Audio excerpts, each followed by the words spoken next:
crazy, but I also remember thinking we spend half our lives asleep.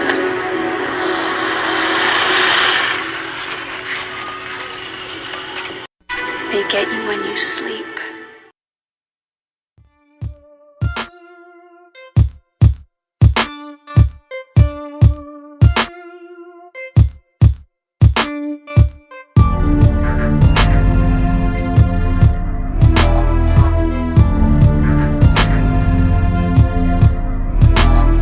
6 in the morning, burner on the table.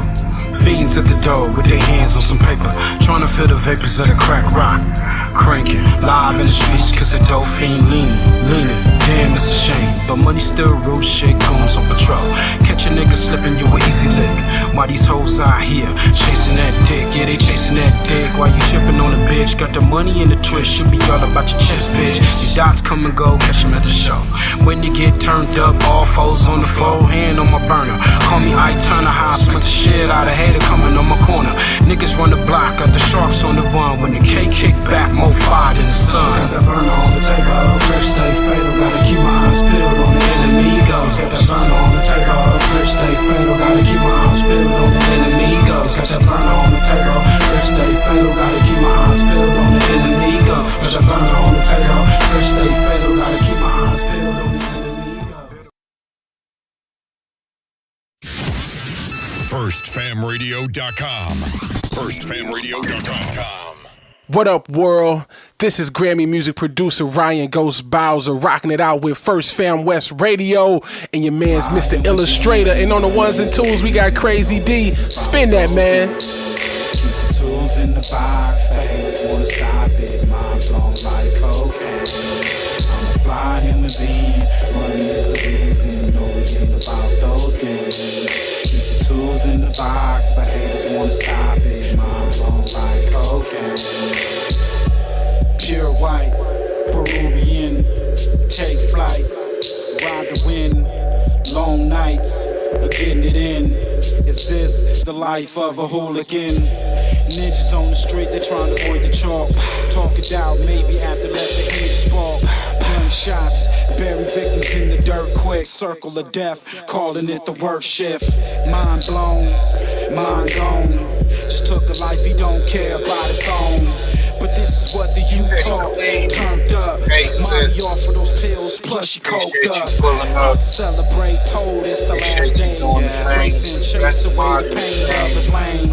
Ain't no shame, she peeling off her lace and things. FirstFamRadio.com. FirstFamRadio.com. Let's really nail it this time. Here we go. A 1, a 2, a 1, 2, 3, 4. Ay, call it Finette, that's my mafia twin from Jordan Downs. Raise a finger, that's on Gorillas, bitches going down. You politicking on instant, I'm out voting rounds. Smoked his brother, smoking his brother, now we in the clouds. Played our freestyle in the courtroom, Brody lost his trial. Doing dope all around the kid, so she lost her child. See, this mafia way of living, it's just our lifestyle. It ain't no waiting, I'm impatient, let's get busy right now, okay? Diamonds dancing, it's off a lick, I like to rob people. Keep it on me, unfortunately, I done shot people. Not legal, nigga, I'm a spinner, we are not equal. Non-lethal, John Cena the poor, I could not see. Long live to leave it, hood boy was quick to squeeze a trigger. If your son ever hungry, doggy, I'll kill for that nigga. I die for the street that I post on with my killers. That is not my baby, lately I've been focused on Skrilla. I can't tell you what, just know the code word is DJing. That's a highlight play, buddy, we gon' replay it. Well known gorillas from my city, they know we famous. You ain't talking no money, get in line and keep waiting, keep hating. I promise it's coming, Lil Larry, be patient. I had to cut this bitch off, she got feelings attached. I'll burn this motherfucker down to the ground, to the building collapse. Don't listen to your music, that shit weak and I'm knowing it's cap. 5.56 cloud, ARP ain't no holding these back. You speaking on my dead, it's okay, you for surely getting smacked. Don't need a microphone, but you know it's for solely a rap. Big eye busters, the enemies is for soaking wet. Don't believe none of your story, that shit make believe. 223s, you ain't ducking nothing, this could shoot through trees. Cold word, mental cycle, I came to make a pussy bleed. It ain't a bitch on this earth I'm gon' ever need. I tore down they ever run up on me, shit, I ain't having it. You sir not a killer, we heard you did that shit on accident. I told these niggas I'm from Gorilla Gang Mafia. Yo, BM keep watching me, tell her put down them binoculars. I beat with the whole city, give a fuck about being popular. Not affiliated with none of my people, so we robbing. I get busy with Tula, they start calling me me the problem solver. I'm a real life sparker. Don't worry, twin, that's on my daughter. Hey, why you dissing me on the net? We from the same city. Always leave a house with it on me. Yes, it came with me. Trying to catch a body, you should not come playing games. I'm a rock star with a drum, so you know I got it on stage. Outside thugging on this block, cause I have no home. Kill a nigga playing with my bro if he right or wrong. Stand dead in his face and that's fuck nigga, what's happening? Like a donkey in this club, it's okay, we get to dragging niggas out. If it get tricky, shit, I'm passing. It's time to pass on the house. If you can lie dead in my face, I can smack you dead in your mouth. You off this pistol, I don't believe you gon' shoot it. I ain't breaking nothing down. If you want it, dog, we into it. Been a couple times they had me, fortunately they blew it. Trying to keep my mind inside of my head, cause usually I lose it. Think you really gon' touch me, you must be motherfucking stupid. Chop a big as Rasputin, get a boner. Call it Fanatic, that's my mafia twin from Jordan Downs. Raise a finger, that's on gorillas, bitches going down. You politicking on Insta, and I'm out loading rounds. Smoked his brother, smoking his brother, now he in the clouds. Played our freestyle in the courtroom, Brody lost his trial. Doing dope all around the kid, so she lost her child. See, this mafia way of living, it's just our lifestyle. It ain't no waiting, I'm impatient, let's get busy right now, okay? Dang, my.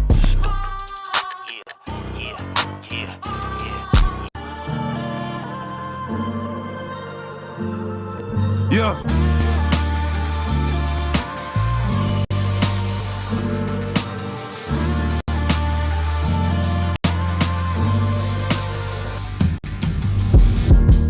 I just stay down and stay out the way. I just got some pounds and I got some yay.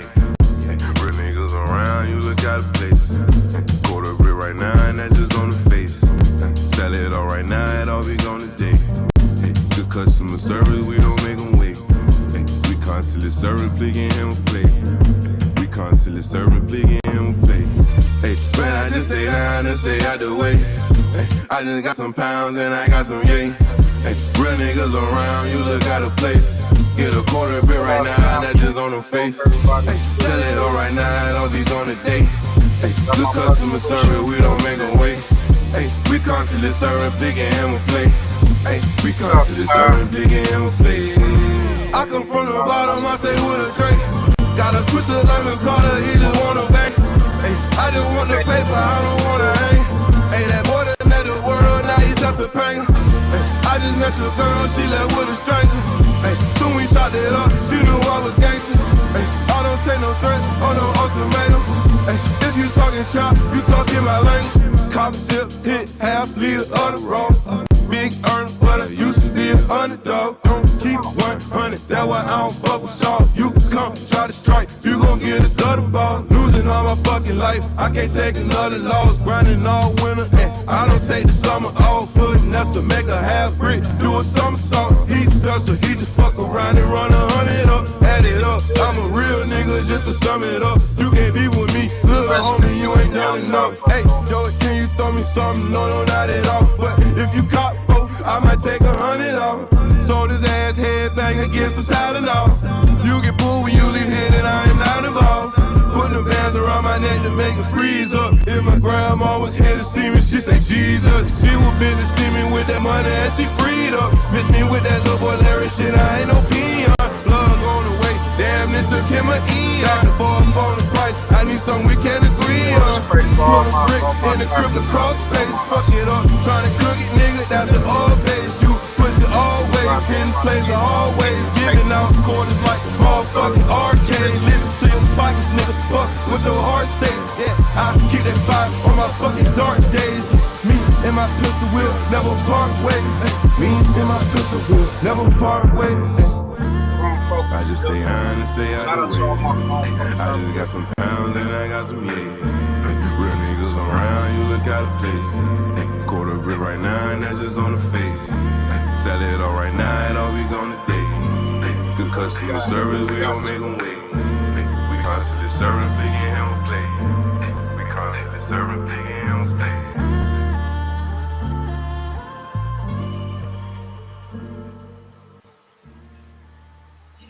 Yeah. Let's get it. Yo, this Red Legs chillin' with Mr. Ill Fan West TV. Let's get it. What up, world? This is Grammy music producer Ryan Ghost Bowser rocking it out with First Fam West Radio and your man's Mr. Illustrator. And on the ones and twos, we got Crazy D. Spin that, man.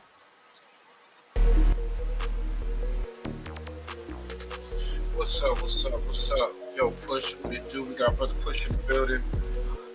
Put the link out there. Hope the other fellas they tap in. If not, they hear in the spirit. My dude is underwater. You know, he's sounding like he's still doing some research. He's underwater, scuba diving. Hold on.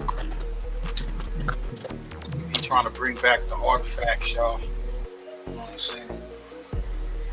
Get the homie back up. Don't worry about it. But hey, put y'all thinking caps on. Y'all know what it is. Before we get into what we came here for, we're gonna speak on this. We got the Anunnaki mystery.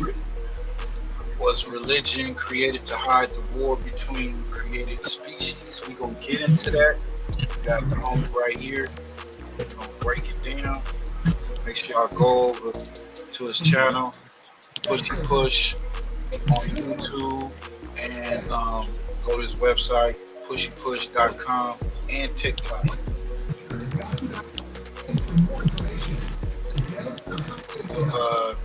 Yeah. Hey, you give him a little. Can you give him a little analogy on this before we get to the hip hop drama? Then we're gonna get bounced back into this.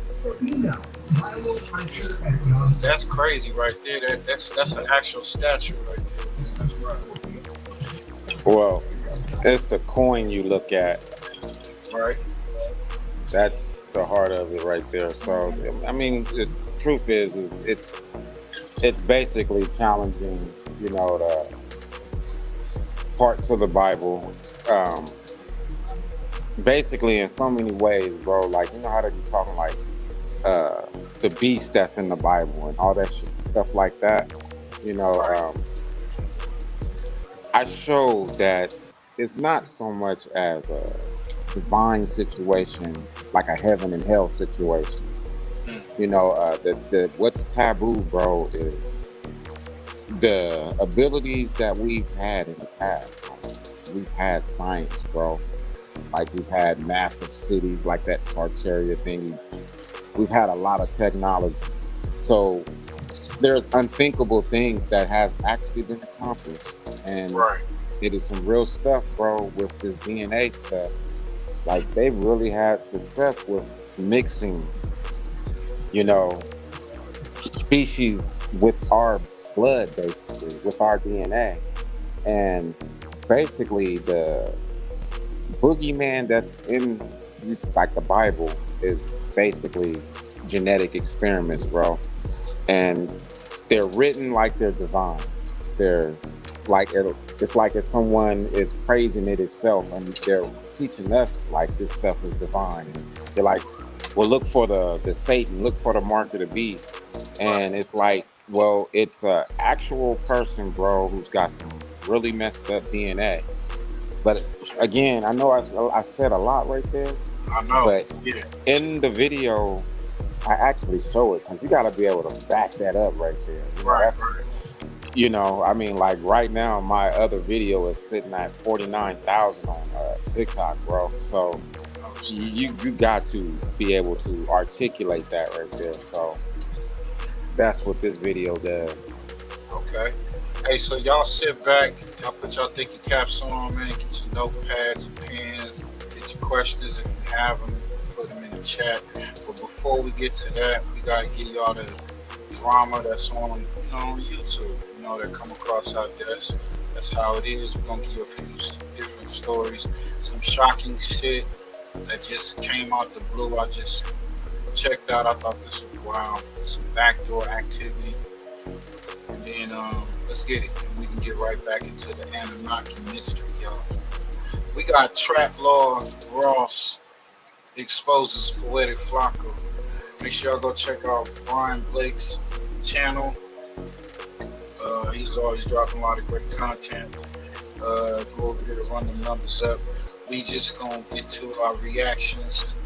You know, this is saying the boy Trap Law Ross, FBI special agent, exposes poetic Flacco Jala for open source report, aka snitching on T Grizzly.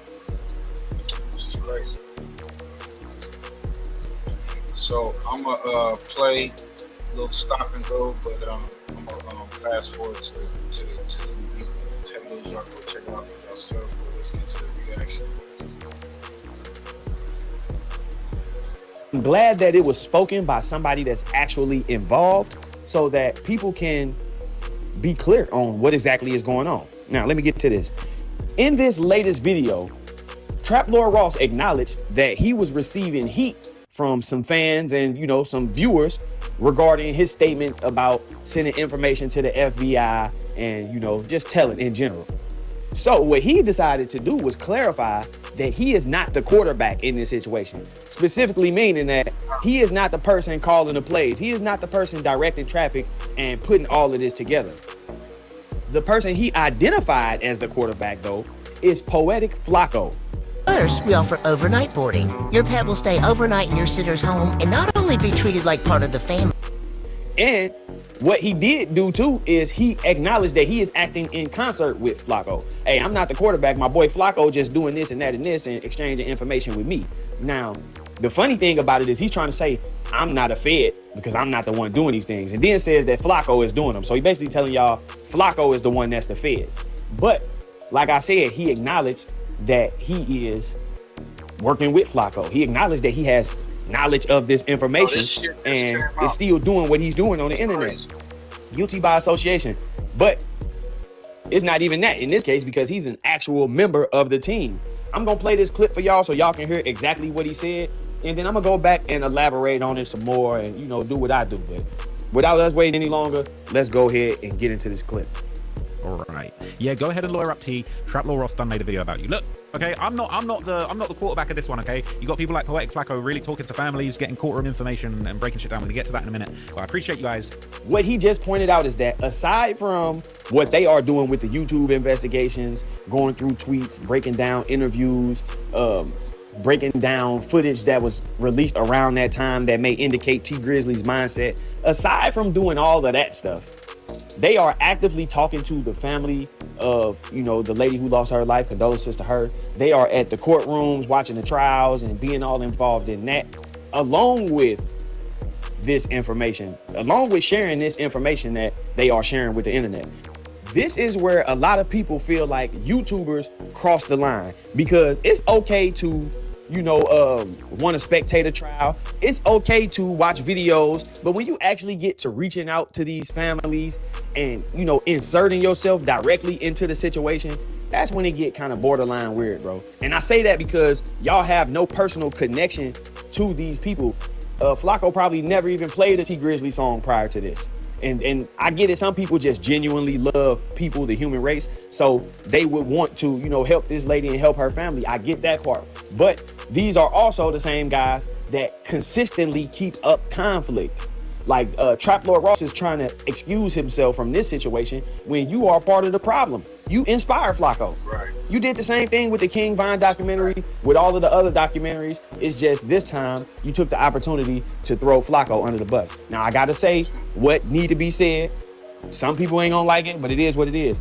It looked crazy. They calling you racist. None of y'all have ever spoken out and said that this person was snitching or this person was snitching. As far as like 1090 Jake, Trap Lord Ross, you never heard either of them say that what they consider the other one doing is snitching or working with the feds. They actually try to defend it. I've heard Jake say, oh, how can they say Trap Lord Ross the feds when he just putting out public information? And then I've heard Trap Lord Ross say, well, 1090 Jake, people think he has this government job and he just doing FOIA requests and defending each other. But now that Trap Lord Ross is getting heat for being the feds and saying certain things, now it's, oh man, I ain't the quarterback on this one, Flacco. You know, like you just threw Flacco right under the bus. So people like, oh man, he throwing the black guy under the bus, and you making it tight for yourself, man. That's what you really doing. But like I said, I've never heard either of them throw anybody under the bus. They don't have a problem with doing it with Flacco. And to say that Flacco is the feds for this, that nigga Flacco said he can't wait to snitch on the motherfucker. said he got the feds personal number. So I'm not surprised when it comes to Flacco. Trap Lord Ross been going through back and forth with various different platform or content creators or whatnot, and they have had them on No Jumper. I mean, to me personally, they use some of these news channels and information to solve cases. Shit. So I wouldn't put it past them nowadays. We showed you on the last live the highest paid informant for the DEA, looking like one of our peoples, one of our homies, somebody that we meet in the neighborhood. Means that you acknowledging that you the feds for all of the stuff you have done. I pay attention to words. Trap Lord Ross didn't say, this is not federal work, this is not police type work. He said, I'm not the quarterback on this one. Meaning this time it ain't me, but the other times, you see what I'm saying? So when you get to talking about this Lil Durk case and this open source reporting, this is what they talking about. Remember I told y'all yesterday, it's a difference between open source reporting and open source research. Open source research involves the police getting on the internet and looking for stuff themselves. That's open source research. Open source reporting is what Flacco is doing, what Trap Lord Ross is doing, what 1090 Jake is doing. They go and get these open cases and they dig into them. Yes, Jake does open cases. He did the King Shine. He did a couple people who had open cases. If I'm saying that right, it was King Shine. There's one of them King dudes down in Florida, but I believe it was King Shine. If I'm wrong, correct me in the comment section. I ain't got no problem with that. But this is what they do. That's open source reporting. Just look at this document. This is from Durk's indictment.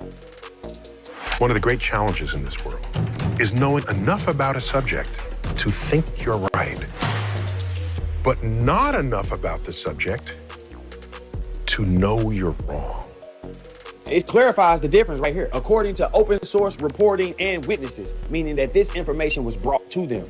If you look at the footnote, it says based on open source research. And then they cite the places that they did the research. They give you the articles where the officer actually went and did the research. You know what I'm saying? So y'all got to know the difference between these two. And this is not about, hey, y'all, he's a snitch, I hate him. This is not about that. This is just me being real with y'all and letting y'all know what's going on so y'all can be aware of who these guys are and who you talking to. I know a lot of y'all aspire to be on these platforms and want to get interviewed by these guys. Y'all want to talk to these guys about your story. Even if you're not a rapper, you can just be an entrepreneur, have a business that you want to promote, and you might feel the need to tell your backstory. This is who you telling your backstory to. This is the type of information that we as consumers and viewers need to know, because at any moment, these guys could come pretending to be another type of person and infiltrate. I'm pretty sure that the King Von fans who watch Trap Lord Ross's documentary watch for inaccuracies, but they still watch. You see what I'm saying? So he wins either way. You can't stop that. But what you can do is inform the people of who they watching so they know how to look for the inaccuracies. They know how to look for a person using his platform, you know, against other people, weaponizing his platform, like Trap Lord Ross did with Durk after Durk said that his documentary was capped. After he said the King Von documentary was capped, he started trolling Durk. 1090 Jake has weaponized his platform against multiple people just to get attention to his videos. And as we see now, with him not doing that and just trying to interview somebody, the numbers way down. I'm gonna wrap this one up though, man. Make sure y'all hit that like button for me. This seemed like an interesting topic to me, so I had to bring it to y'all. Poetic Flacco is working with the feds. It's been confirmed by Trap Lord Ross. He is open source reporting to the feds. So watch it. Y'all heard it there. Allegedly, we gotta say that Poetic Flacco is open source, working for the feds, giving information, feeding them intel. That's wild, y'all. But I mean, are y'all surprised? Shit.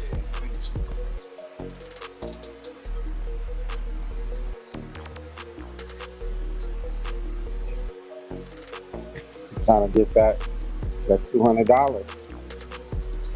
That's snitch fee. I think he said $200. Well, homeboy getting paid in Chicago for snitching? That one cat? I think he got 15 Yeah, see, Flacco trying to get that 10-year plan. You know, like got 1,500 after 10 years or some shit. Yeah, man. Like I said, you see the dude. I didn't get to it. We'll play on the next.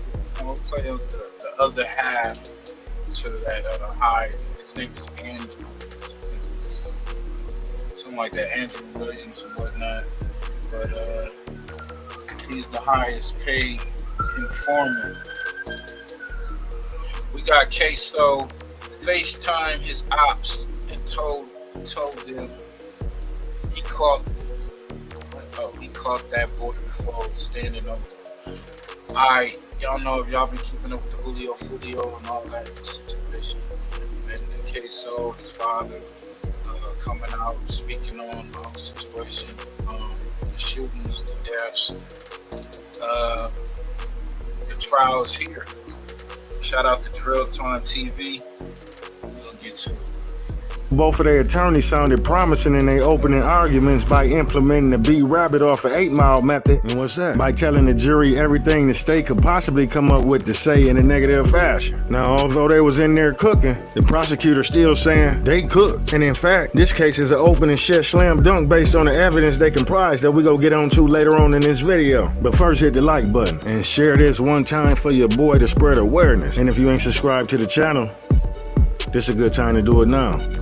Thank you, I appreciate the support. I put a lot of work in this research, now let's jump right into it. Now, many of us seen the still image that's floating around of a slender-built gentleman with the two-tone hoodie and dismissed it as being Queso. Me personally, I had no clue. I'm just reporting. That's up to you guys to decide.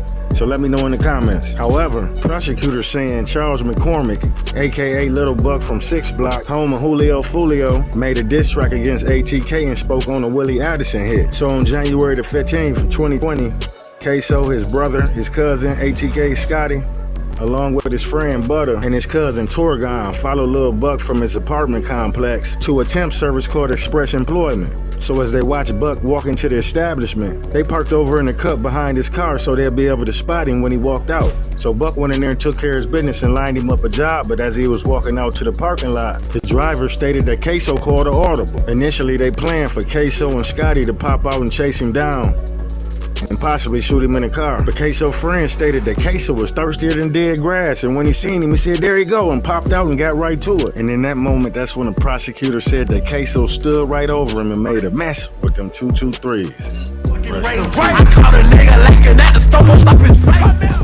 Hello, my name is Adam Ferrari, the Chief Executive Officer of Phoenix Energy. I look forward to you. How close would you say you got to him? All the way to him. And what did you see?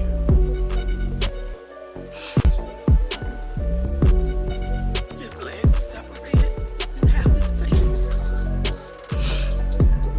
His teeth were on the sidewalk. 2 people who shot and killed. So half of his face was gone.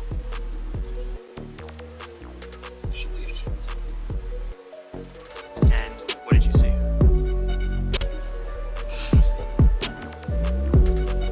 His legs separated and half his face was gone. His teeth were on the sidewalk. 2 people who shot and killed this. Damn, bro, you know what's crazy is they didn't kill a millionaire. I mean, this nigga got the worst death walking out of a temporary job place. He was trying to get a job.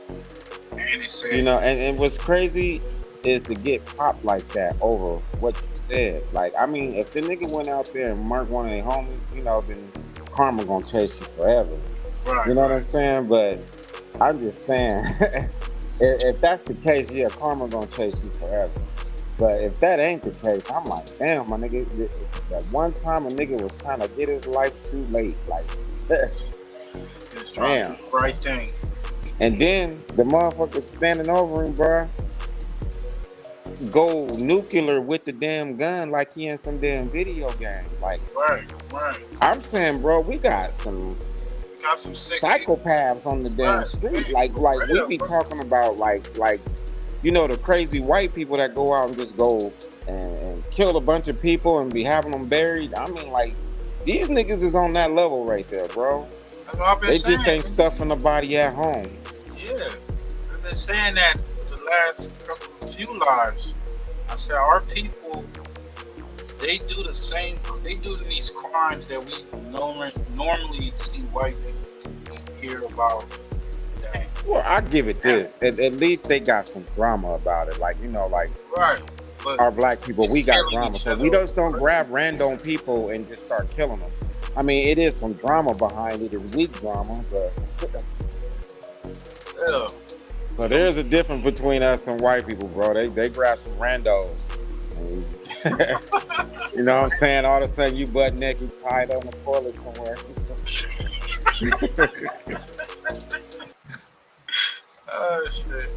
This man in Arlington, this is a new picture of Charles McCormick Jr. given to Action News Jax by his family. They say he was supposed to be starting a new job yesterday when he was killed. We first showed you this surveillance video of the suspects running through a backyard last night at 5. This happened after they crashed a stolen getaway car. But luckily, it was an off-duty cop at Publix in a close proximity that heard the gunfire and gave chase to the stolen Nissan Altima that was being driven by the friend Butter. Eventually, he crashed. Now they hopped out and on feet. Officers say Scotty and Butter ran in one direction towards the house they crashed at, and Queso ran in the opposite direction. So the officer put his attention on Queso until he hopped a couple fences and got up out of there with rifle in hand and hold one. But prosecutors mentioned that he was caught on a Ring camera, and they claim they got footage of the murder. So the off-duty officer radios to the other officers their direction to travel. The officers claim, unlike Queso, Scotty and Butter left their weapons in a stolen Nissan and made their way in the backyard of a 57-year-old woman and barged into her home without permission, trying to evade the police. So boom, they make it into the woman's house. She walking out the bathroom and she spot the two guys and tell them, "Get out of my house," but in some colorful language, right? And proceeded to make it out on her front porch yelling help. So the both of them pulled this lady back in her home, and it was said that Butter proceeded to choke her down to the ground and took her phone and threatened to cause further harm if she didn't comply. So then ATF Scotty calls Queso brother Crazy K. So then they take the woman's clothing, most likely her husband's that was at work, change into that, and share their location. And then about an hour later, Queso dad and his brother pulls up in a red orange Dodge Challenger. So then they jump in with Queso dad and evade the police. And so the lady makes it to her porch, flags down an officer that's still in the area, and gave a description of the perpetrators. Those men later got away after keeping a woman hostage inside her home for more than an hour. I'm John Bachman. I'm Tanika Hughes. Action News Jax Elizabeth Pace has been on this story since she first found the woman who was held captive. Elizabeth is live in Arlington, and that woman told you that she's now worried the guys might come back for her. Make sure y'all go to Drill Time TV. She's doing much better today and hopeful that police might be close to answers, but now the adrenaline has worn off and she's sore and just anxious that these guys might come back. This is a little bit of what they left over. This is where they crashed. That stolen car looks like part of the plastic bumper here, and then over here we see part of the headlight. Now, although this still sits here on the sidewalk and is a reminder of what happened yesterday, she says she's not going to let them run her out of her own home. It all started at this store in Arlington, Express Employment Professionals. Police say someone shot up the store Wednesday morning, killing a young man. Today I learned that man was an up-and-coming music artist, 23-year-old Charles McCormick Jr. These are new pictures of him given to us by his family. They didn't want to go on camera, but told me they're crushed by his loss. He was supposed to be starting a new job that day. Before the suspects could get too far, they crashed their stolen getaway car about 2 miles on Townsend Boulevard. Neighbors gave me this home surveillance video that shows them running through yards and hopping a fence to get away from police. Then they chose a random woman's home to hide and change clothes. Okay, so what happened? So that you just saw them all of a sudden? They were in my house. I came out of the bathroom and they were in my house. We were getting video of the crashed car when I heard screams for help. She told me the two suspects just left her home after holding her hostage for an hour and a half. I helped her over to police and have checked in with her a few times since then. She says she's sore after trying to fight them off, but refuses to let them win. She's resilient. You never think anything like that's going to happen to you, and especially her. Kim was the first friend to find her. She also lives nearby. We've been putting it through our heads, all the different scenarios that could have happened, and we're just so thankful that she's alive. it could have went so many different ways. Now, we do know that JSO detectives have been back out here collecting DNA, and neighbors are hopeful that they'll make an arrest soon. Now, Butter had distinct tattoos on his forearms, and the victim provided that information to the police. That same day, officers had her look at a photo spread, and she identified Butter as the one who choked her out, but she couldn't identify ATF Scotty because she didn't really see his face clearly. But to Scotty's surprise, they didn't really need her because when they pulled her back in the house, he left DNA on her clothing. That DNA evidence along with phone records proved that Scotty and Butter were the two that broke in his poor lady house and held her against her will while assaulting her in desperate hopes to escape from the police. Inside the stolen Nissan Altima, police also retrieved DNA evidence that leads back to Queso and ATK Scotty. The prosecution also emphasized that the two guns recovered from the stolen Nissan that belonged to ATK Scotty and Butter, they were not the murder weapons. Hey guys, can you believe that Amazon made billions of dollars and only paid? They saying that the murder weapon was with Queso and he ran in the other direction. They said ATK Scotty had an AR-15 with 27 rounds and one in the chamber and was ready to fully participate, although he didn't pull the trigger. They also found the Glock inside the car with Queso fingerprints on the slide. You can't make this shit up. They loaded AR-15 in the back, 26 rounds, including one round chambered, ready to fire. That was Leroy Whitaker's rifle. Wasn't a spectator in this. He was armed and fully willing and ready to participate, and participate he did, even though he did not pull a trigger. Also, a Glock handgun. And on the slide of that Glock, fingerprint.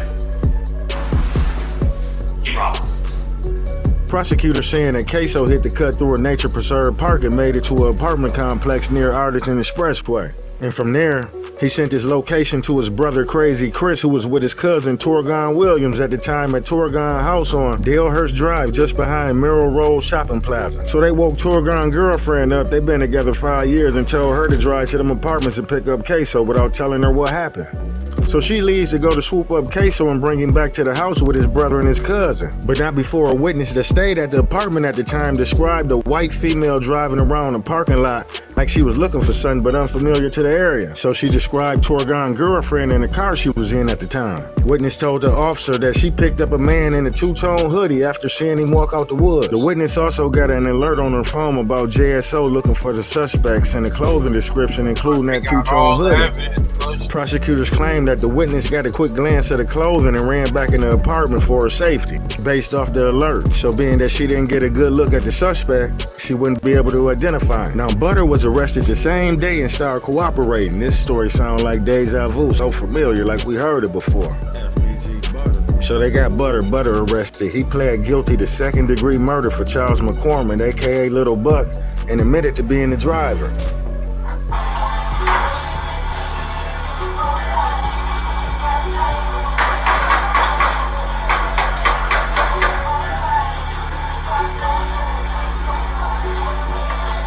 He pled guilty to burglary with assault and battery for running in that lady house fleeing from the police. He pled guilty to aggravated fleeing and eluding law enforcement for taking the police on a high-speed chase driving up to 100 miles per hour. And get this, they said he also pled guilty on a separate murder case.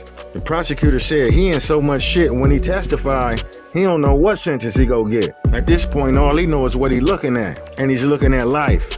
In prison. Yep, life with no parole, and according to his guidelines, the minimum he can receive is 41.8 years up to life in prison. But with his cooperation, the judge is allowed to go below that 41.8 threshold. But that's if she decided to, and at the time, she ain't make no promises. Now, one thing for sure and two for certain. What you say? Snitching. Yeah. Don't matter. He's still getting life. Bubba also know there's no way he can get less than 20 years. But at the same time, he could testify and still get life. But the prosecution said they feel so confident that even without Butter, they had enough evidence to put Queso and Scotty away for a long time. Because right before the murder, Queso goes on Instagram and tell a 6-block op, I caught one of your boys slipping, right before running down on his prey, bloodthirsty. Queso dad Blue pled guilty to 2 accessories to murder. One from this case, another unrelated. I believe Queso's father is gonna testify that Willie Addison, the guy Charles McCormick dissed in the song, was his son. And him and Queso's brother Crazy Chris was in a car and got shot while his son Willie died. And after that shooting, they became aware of the song and didn't like it. His son Abdul Jr., aka Crazy Chris, got hit in the head. So basically, Queso was furious. Now, when you watched that video of the murder of Charles McCormick, did you recognize the shooter? Yes, sir. Who was the shooter in that video? Your son that came out to you. Yes, sir. And obviously he's your son, so you're very familiar with him. Yes, sir. Leading up to January the 15th, 2020, when he got a call from ATF Scotty and Crazy Chris because they needed help. At the time, still sticking to the story, saying that he didn't know that a murder was committed until he picked him up. But all this seemed rather suspicious to the viewers, especially since Queso's father went on the news expressing his pain with the promise of no retaliation after losing a son and being hit up himself in the same instant. Standing over that nigga and shooting him till he dismembered him. Right. That's 50 years. 50. That's half a century, bro. Half a century. You could have just wet that nigga and moved on, my nigga. You made breakfast meal out of that nigga. God damn. He did, man. They said his leg was detached. His teeth was over on the concrete. Half his face was shot off. That nigga was just having fun with that weapon. These niggas dumb and they get no money out the deal, nigga. You just got a life sentence. Fuck y'all niggas with y'all, man. Don't be thinking about shit in your brain. Like, I ain't like that diss song, nigga. He gotta go. I ain't gonna lie, bro. If they gave you life like that, I mean, what are you saving at that moment? Like for yourself? That's real shit. Like you got 41 years max. I guess a nigga can get out when he's 60 something, possibly, I guess. Right. You know what I'm saying? Get about 10 years to live. Right. They preserve you pretty well, so he may get a whole dime out of it. I don't know, stuff like that, man. I'd be like, life for a life, bro. You know what I'm saying? Like, that was straight up dismemberment, you know? Stood over the dude's body. I mean, you know how gross that is? You probably got some teeth on you. Yeah, he had blood, you know, type of cuts and shit from the kickback. It's crazy. Since watching his other son sustain a gunshot wound to the head. Damn, I ain't gonna lie. That's enough to make you get in one of them cars. People shot in a mass shooting last month is now speaking out about the state of our city and what he feels needs to happen to stop the violence. I think just as well as they're talking about bringing the National Guard in and all that, I think that that's going to be a challenge to the younger guys or whoever out here in the streets, you know, doing what they do. Abdul Robinson was also shot in the mass shooting. 6 were shot and 1 person died. The man who died was Robinson's 25-year-old son, Willie Addison, who was an aspiring rapper. News4Jax reporter Destiny McKeever spoke one-on-one with Robinson, who now says he wants justice.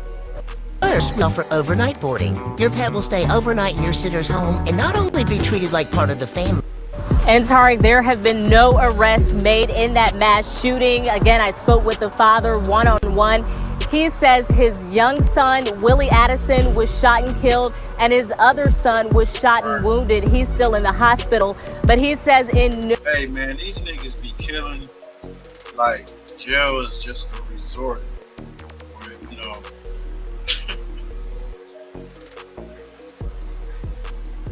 that's the place to be.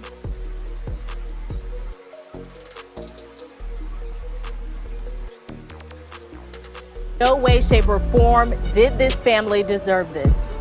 Posted on the fire with DN, we get money. Willie Addison was shot and killed after a rap event at Paradise Gentlemen's Club last month. He was in the truck with 5 other people. His dad, Abdul Robinson, was driving.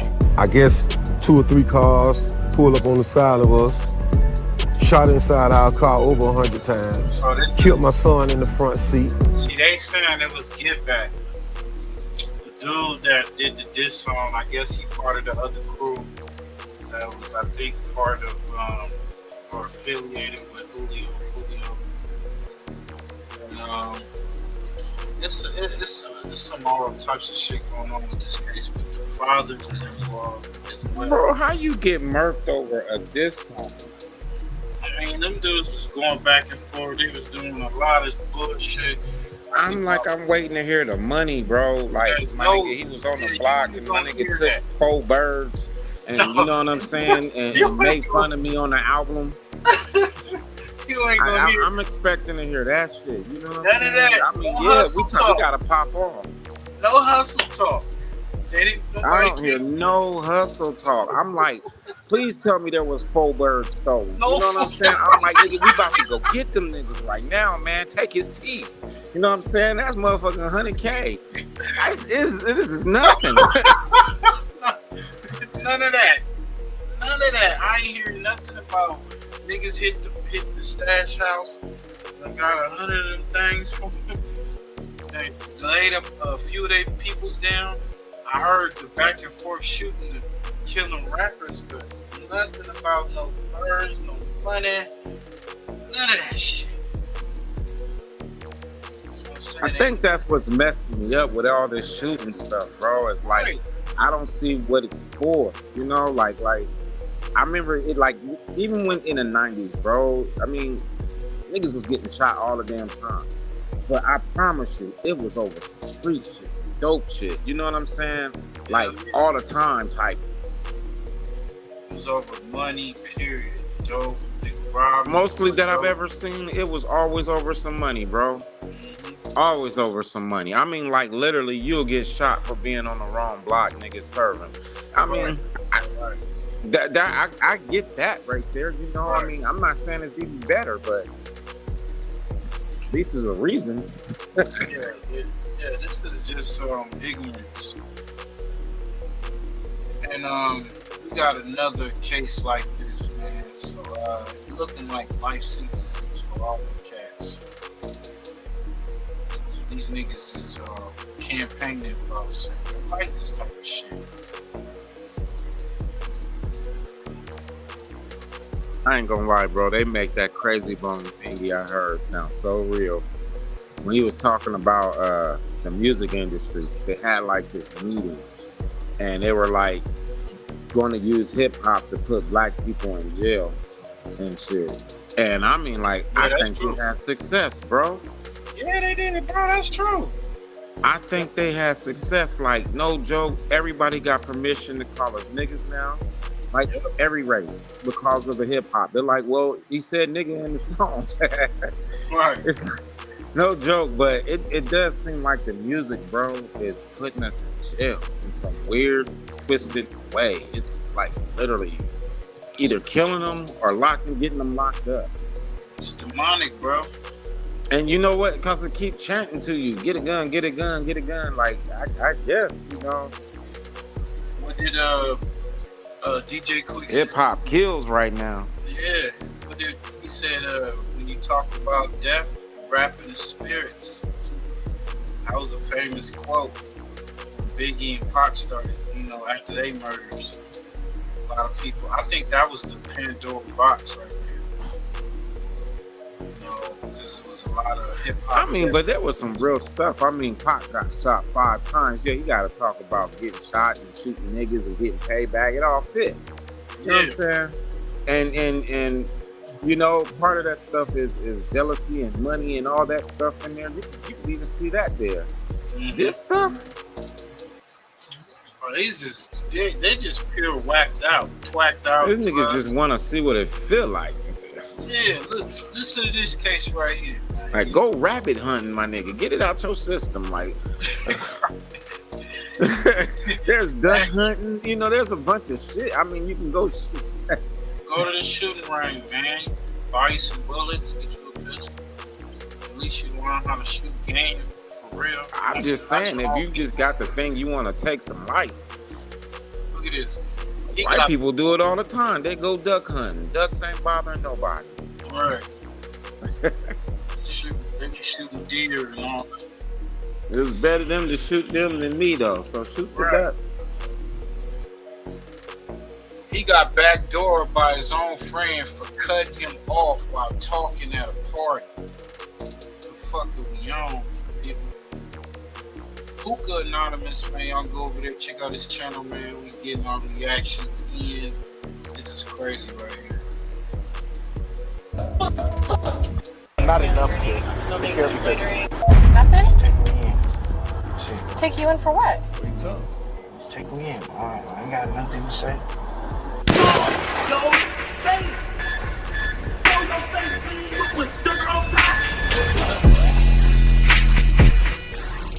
Can you imagine bringing someone to a party that you thought was your friend, but then y'all get into a minor dispute in the party because, of course, drugs and alcohol is involved, but you don't think it's to the point to where your own friend will want to take your life for it, right? Well, that's the case here. It said that a man by the name of Tevin brought another friend to a party where people he knew thought everything was all good vibes. Tensions started flaring due to them getting into it over a girl, of course. And as they were leaving, he shot his own friend twice in the chest. Not once, not nothing, but twice. Now, I don't know if that's the craziest part, because then you have a man who owns the house that the party took place in, who is more concerned about the house becoming a crime scene rather than the person he knows who was just shot trying to stay alive. Crazy. Then the suspect who did the crime could barely even remember what happened, as he may have either been on some type of drugs or intoxicated. But he would have a long time to think about what he did, because Tevin would eventually succumb to his injuries, making the shooting now a homicide on his own friend. So we're going to get into the video, y'all, but before we do, shout out to Police Insider. I'll leave a link pinned in the comments to the original video so y'all can watch it if y'all don't want to hear me talk. Check this out.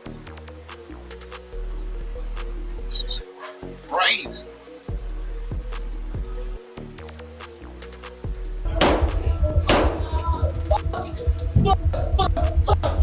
Oh my God, I'm about to die. When the officers arrived, everyone was confused and doing their best to save Tevin, who had introduced the killer as one of his trusted friends at a birthday party just a day earlier. We got him inside, 2 gunshots to the chest, GSW, collapse lung. He has a little goggle in the throat. I don't have a halo seal. Yeah, so, no problem. Yeah. Where did you find them? Literally outside our door. All right, where are we at? Okay, right here, on the bottom. Downstairs? Yeah, right here. Hey! Say some loud. Stop medics. Move. Do you know him? Hey, buddy. Hey, man. Okay. Yep, I see him. Okay. Hey, do you know who did this, buddy? Hey. Who are they? Take me away. I don't. Who? Take me away. I also heard only 2 gunshots. Where did this You heard 2? About how long ago? It was about like 20 minutes ago, but we didn't think it was part of 20 us. minutes ago, okay. And then I was leaving to go home, and I opened the door. Thanks. He was literally at my door. Hey, do you have any more chest seals in case? Nope. Do you want his ID? I got you, boss. I'm here to help, okay? Relax. So you got shot. We're here to help you, okay? Sir, how can I help? Do you know him? Yes, I know him. Okay. We were here because yesterday was her birthday. Okay. So we hung out at a party. People came over to the left. At 9 a.m. I had 11 o'clock Zoom appointment with the VA. So I told everyone to leave at a certain time, so it's not my house. She's okay. She is okay. Let me see her. She is okay right now. She's not shocked. She's not hurt, man. They are trying to save some guy's life. Yeah, hey man, I need everyone out here because all the medics are in there. It's crowded. We're trying to get him help. Hey, now this is his house. Let me show you something. You got some camera footage? Hey boss, just relax. Okay? Just keep. I know. It's just got on the chest, boss. Just let us work with you, okay? Yep, 2 seals on. So he left with 2 other people, and then once they left, 20 minutes later, I hear gunshots. I'm like, "Bobby's flat tire." Outside the door. Yeah, no BP. Go.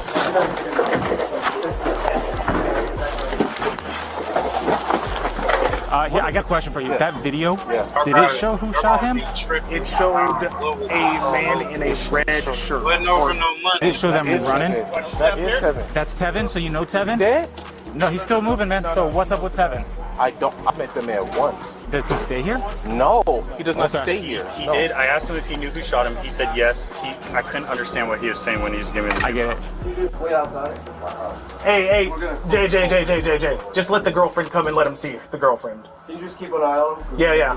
I'm out here, man. Heaven really vouched for them. He did. And then as soon as they walked out, pow pow. Yeah, but let it stay outside. Now it can't even come inside my own house. The video captured on the Ring camera showed Tevin coming out of the house with the killer later identified. That nigga didn't care. He was like, man, take that shit outside, my nigga. Fuck How y'all can even you in take my it spot? outside, nigga? It's shot right there in front of your plate. This nigga's a weirdo. That nigga like, I don't like police, man. We could have helped him on our own.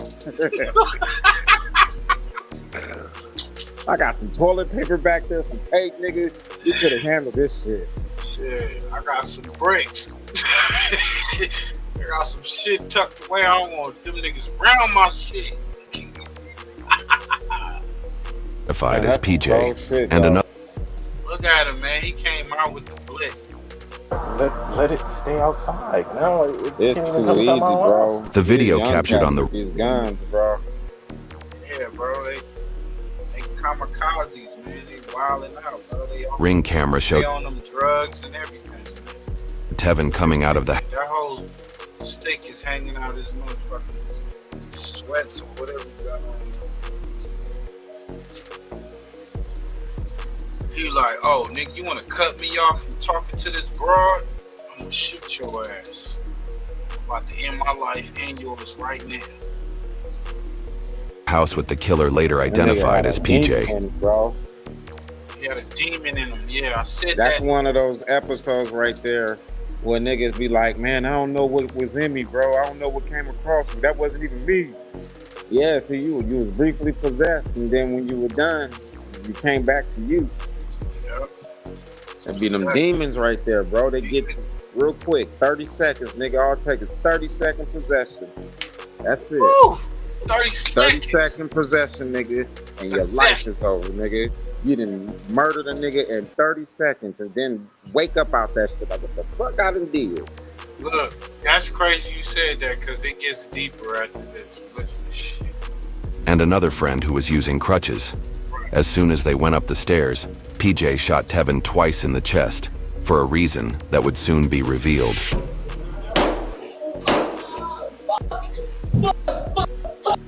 Oh my God!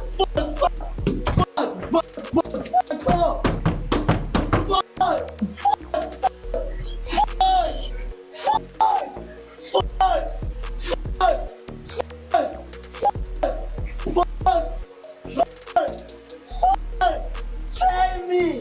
Save me! Bro! Save me! Ah! Save me! I'm feeling to death, bro. I'm about to die.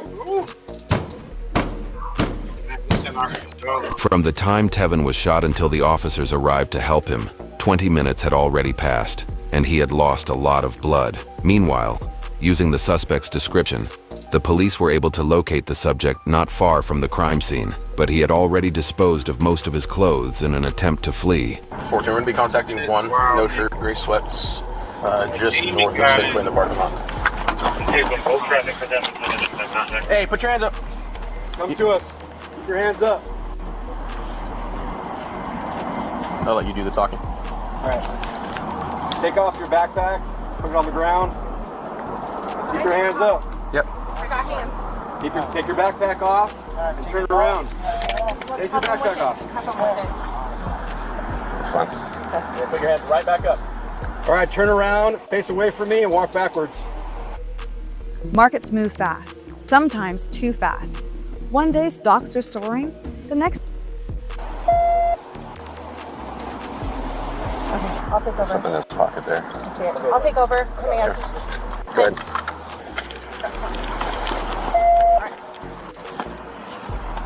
Just relax for us, dude. Do you have my other cuff? You got it.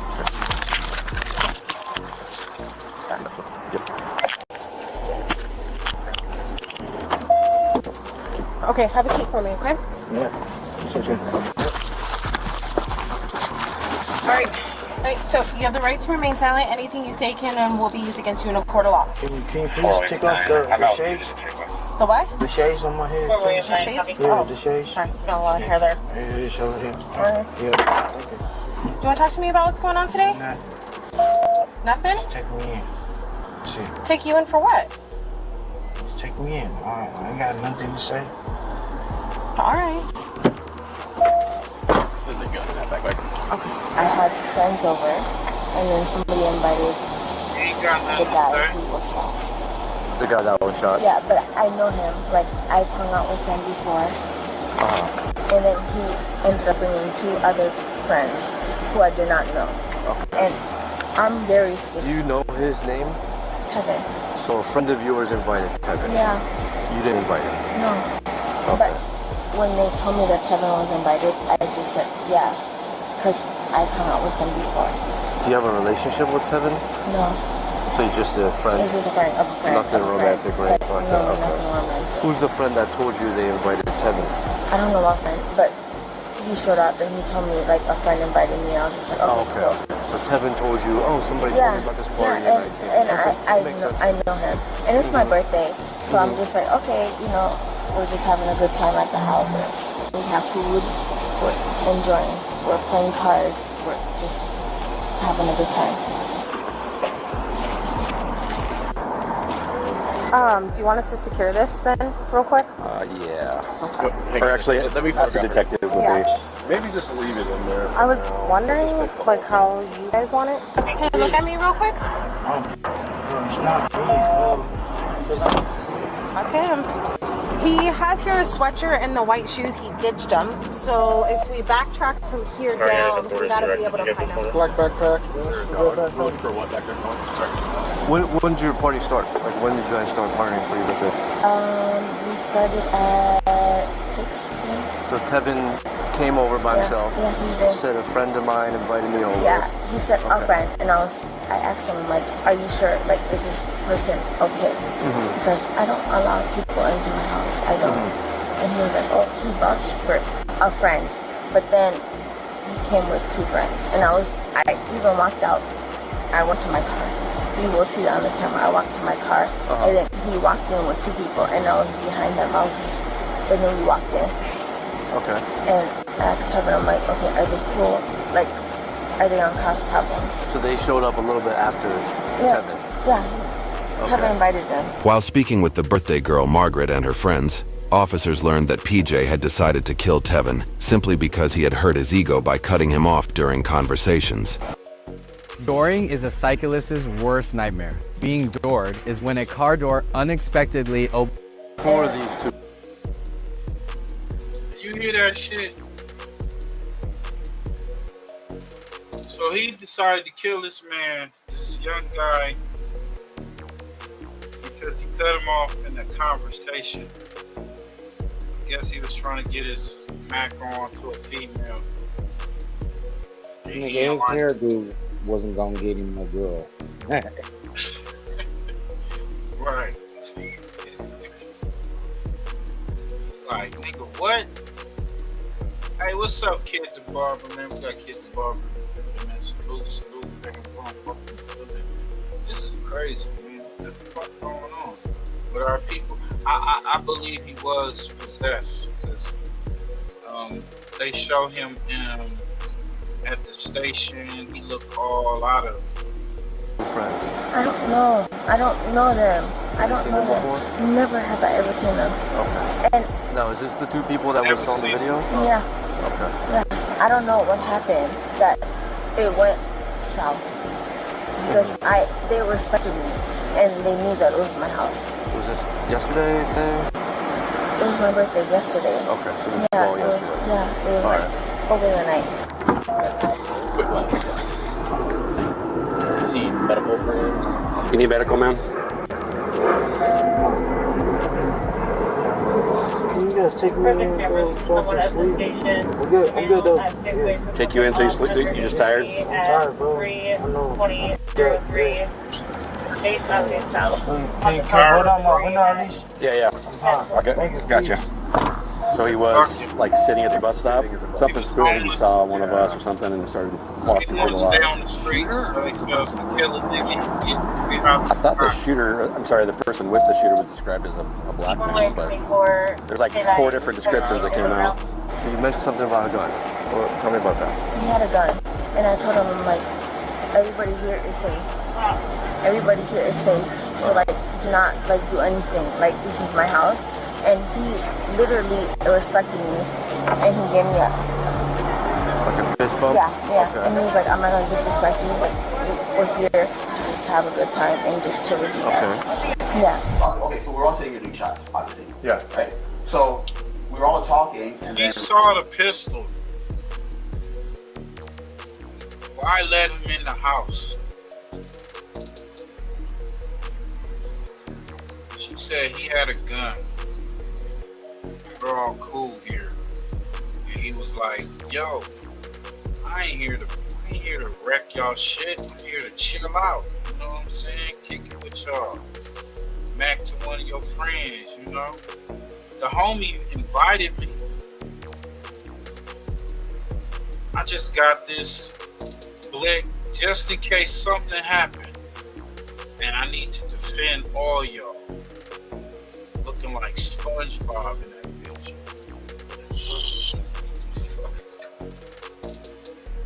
Like, someone would interrupt him talking while he was talking. And he would get really butthurt about it. Oh, just in general? Yeah, in general, yeah. Okay. Yeah, he felt disrespected. And so he was talking to a girl or just to the group? No, just a group, but he Okay. felt disrespected. Okay. Right? It's like, he felt disrespected. And so, Tevin interrupted him? yeah, well, he was the one person who talked to the band, but before it was like someone else who talked to him. Even though the girl told him I have a boyfriend, and the other girl was my girlfriend, but he still felt a level of disrespect. And which girl was he trying to talk to? So he was getting real upset. Yeah, he was getting bothered because he felt like he was all like we would hand the shots. I would hand her the bottle. He'd be like, let her hand the bottle. I'm like, all right. When I trust somebody, like, and they vouch for it, I expect it. Because people know me. Like, why would you bring this stuff to my house? I'm not the type of person. I'm really not. So they all Bro, that nigga said I'm sleeping, And then we were just chilling on the couch, and then we heard pow. What'd you say? I didn't hear you. That nigga in the police car said, I'm sleepy, I need to take a nap. Right. Hey, he done murked the nigga, he ready to go to bed, nigga. It's like, look, man, I did too much today. Killed me, got me a nigga, man. I stepped on his body. I'm good, man. I need some sleep. Get some shut eye. He was like, man, just take it to the man. Take me in. This is why. Pow. Two. You remember how many times you heard it? Two. I didn't open the door, but somebody else opened the door. Okay. And they saw him there. And he was like, oh, you guys need to come in. And because that's a friend. Like, we know him. So they brought him inside? Yeah. Okay. Yeah. And then he started, they're like, oh, bring blankets, bring sheets. To like, he had like 2 gunshots, like here and here. Okay. And we were And just you saw that? I saw that. I don't know what happened. I don't know what happened between them 3. I don't know. I don't fucking know. I don't know.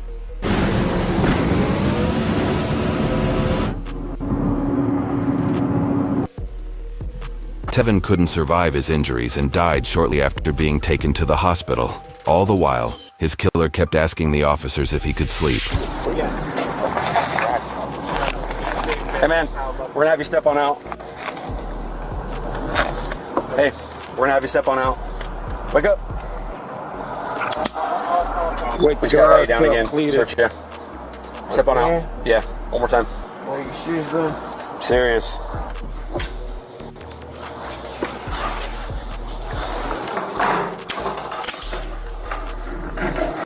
Good job a little bit. I'm so mad that they. I don't take this the wrong way. I've only met him once. Yeah. So it's like I feel sorry for him, but not enough to care because. Oh, it's your house. It's your family. Yeah. They told me that he invited them there. Okay. So clearly you're involved in something. So I don't feel sorry for you. So, but then the thing is I'm mad about is, I think they were trying to save him. Oh yeah, they were definitely trying to work on him, man. But it's like, why? So they invited him in. Yo, you a bitch. Like, why are you trying to save him in front of my house, dude? The fuck? This dude right here lack critical thinking, bro. Right. You see that jacket he got on, my nigga? He's a cross guard. Right. You can't expect him to think big.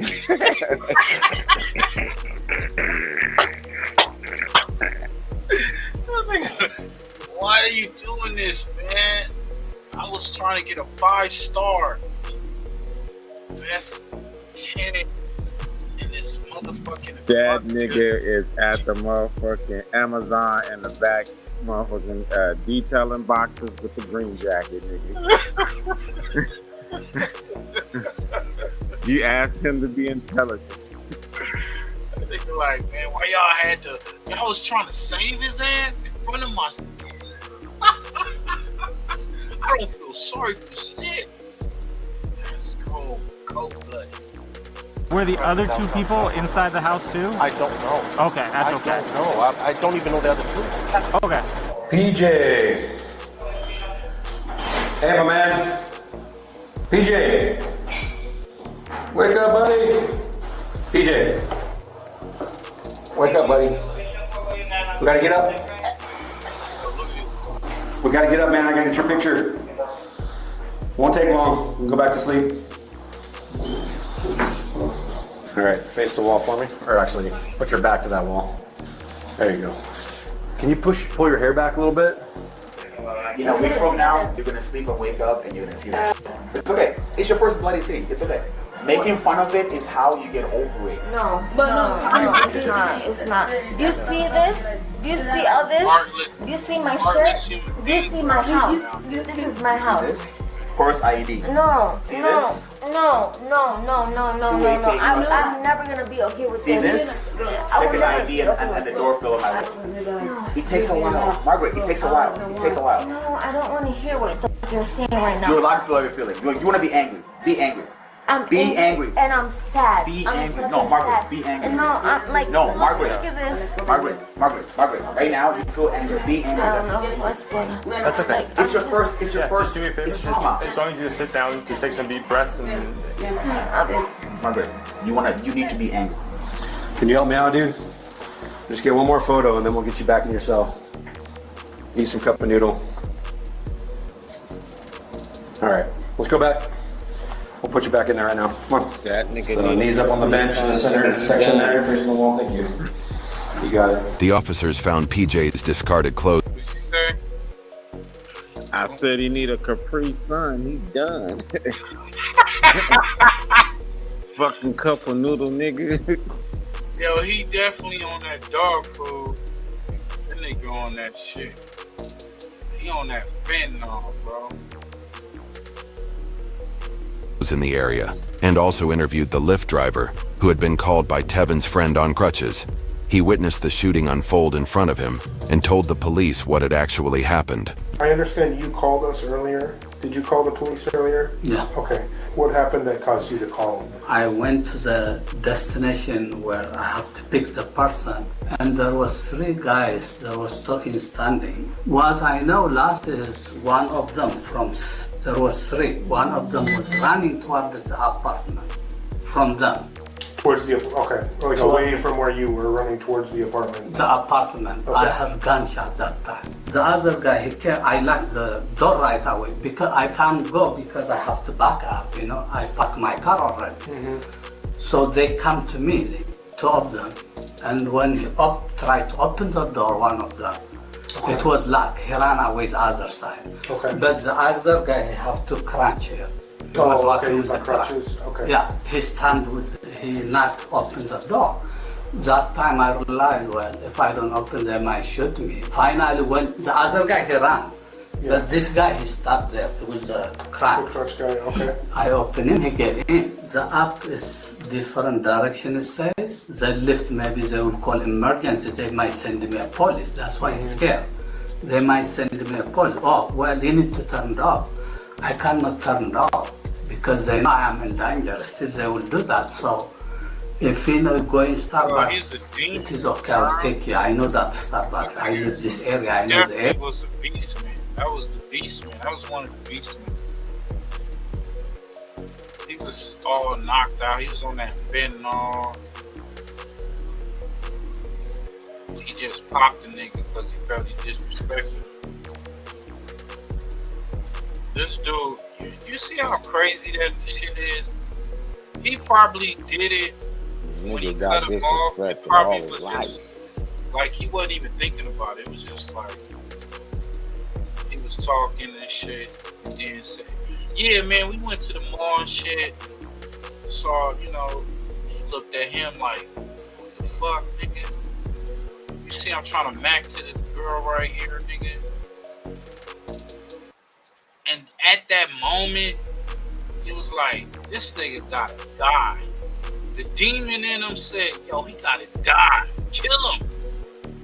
Kill him right now, as soon as he walk out the door.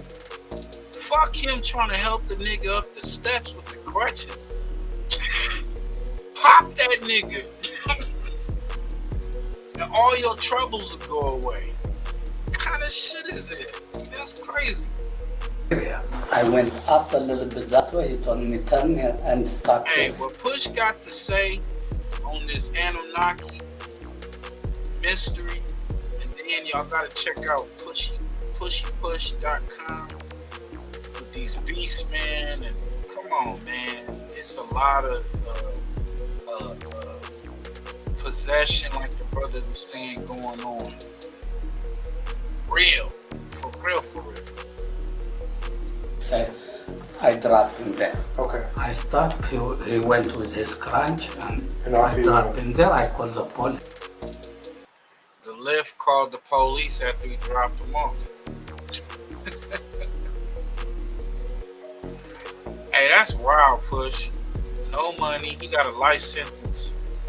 They charged him, I guess, with second. Well, I'm trying to see what a nigga with the crutch got to say, nigga. He was right there. Time for him to sit. Right. We are in the last days for real. That nigga saw. They walked. You see how he walked away? He walked away after the murder. He just like. Shh. PJ shot Tevin twice in the chest for a reason that would soon be revealed.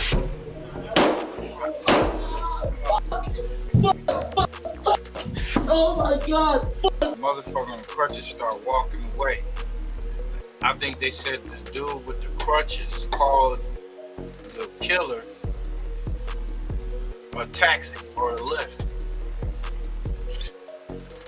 It may be deeper than him just popping them like that. Maybe that was the word, like in Belly, when DMX was sitting at that table with the two guys, and he gave him that little nod. You gotta really look at it. Look at DMX's body movement. As soon as he looked at him, he gave him that little nod, just a slight nod. The dude just off him right there in front of everybody.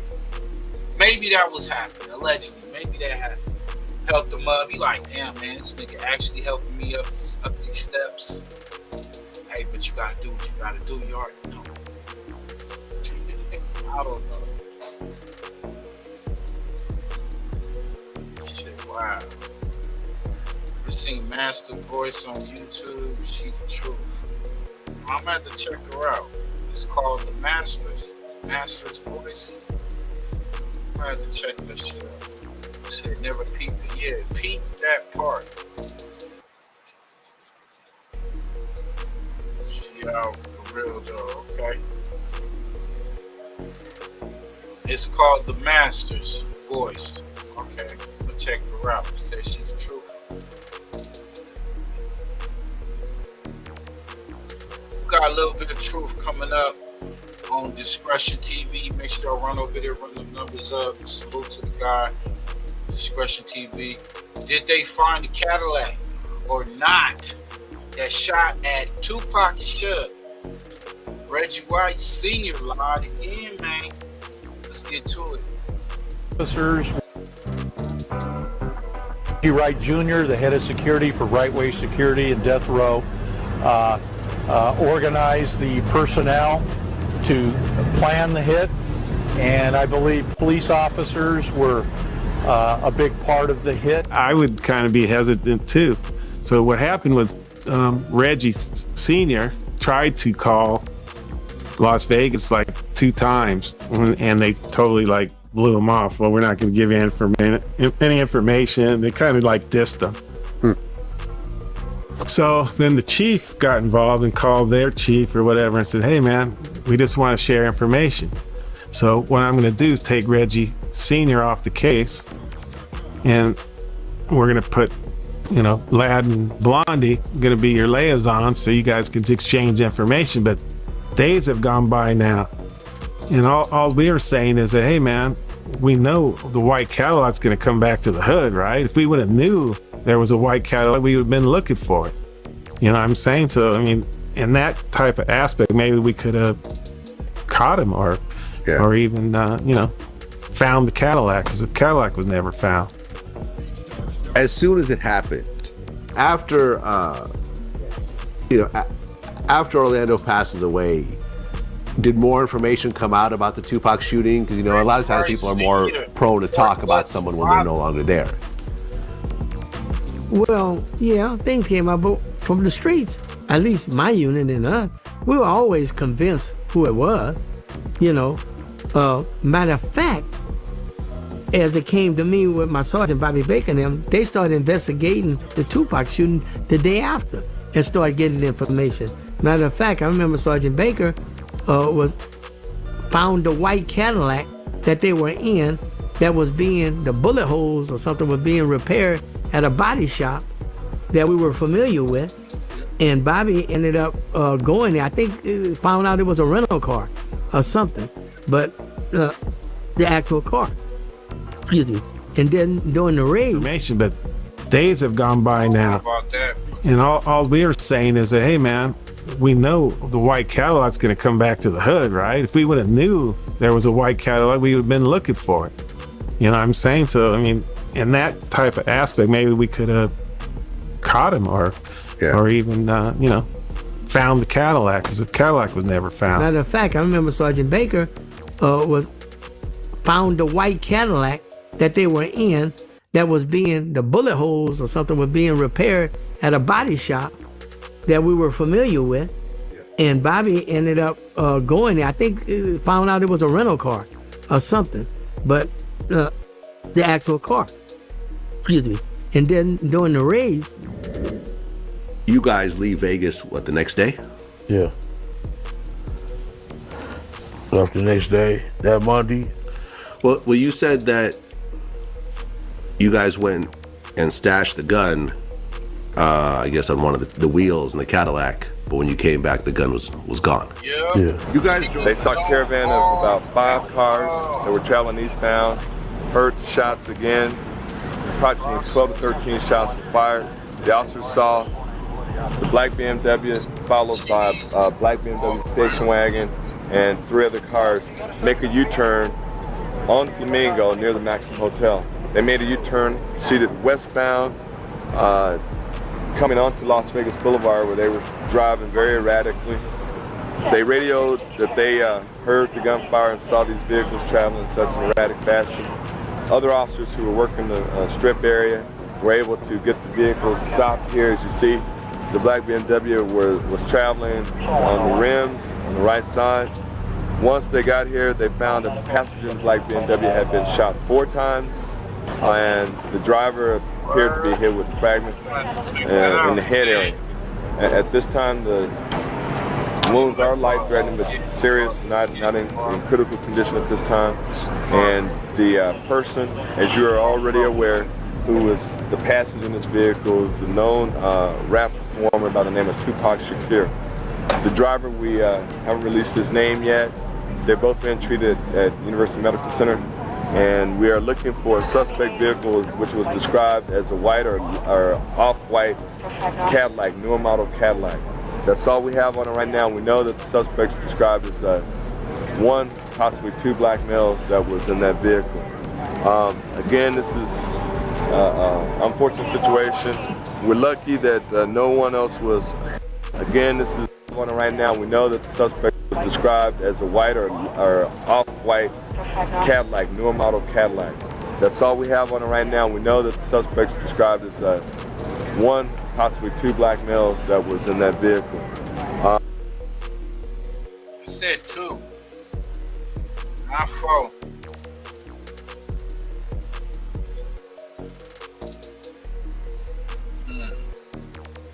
Again, this is an unfortunate situation. We're lucky that no one else was hurt. There doesn't appear to be any other injuries to any other citizens.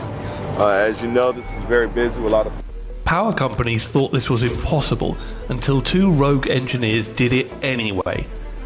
pedestrian traffic didn't appear that anyone was hit, so we're very fortunate for that. Just happened to have officers in the right spot at the right time. We're able to radio ahead, and we were fortunate to have this caravan of cars stop before any other incidents took place. Did I hear correctly that the flight was brought in? I was not told the flight was brought in.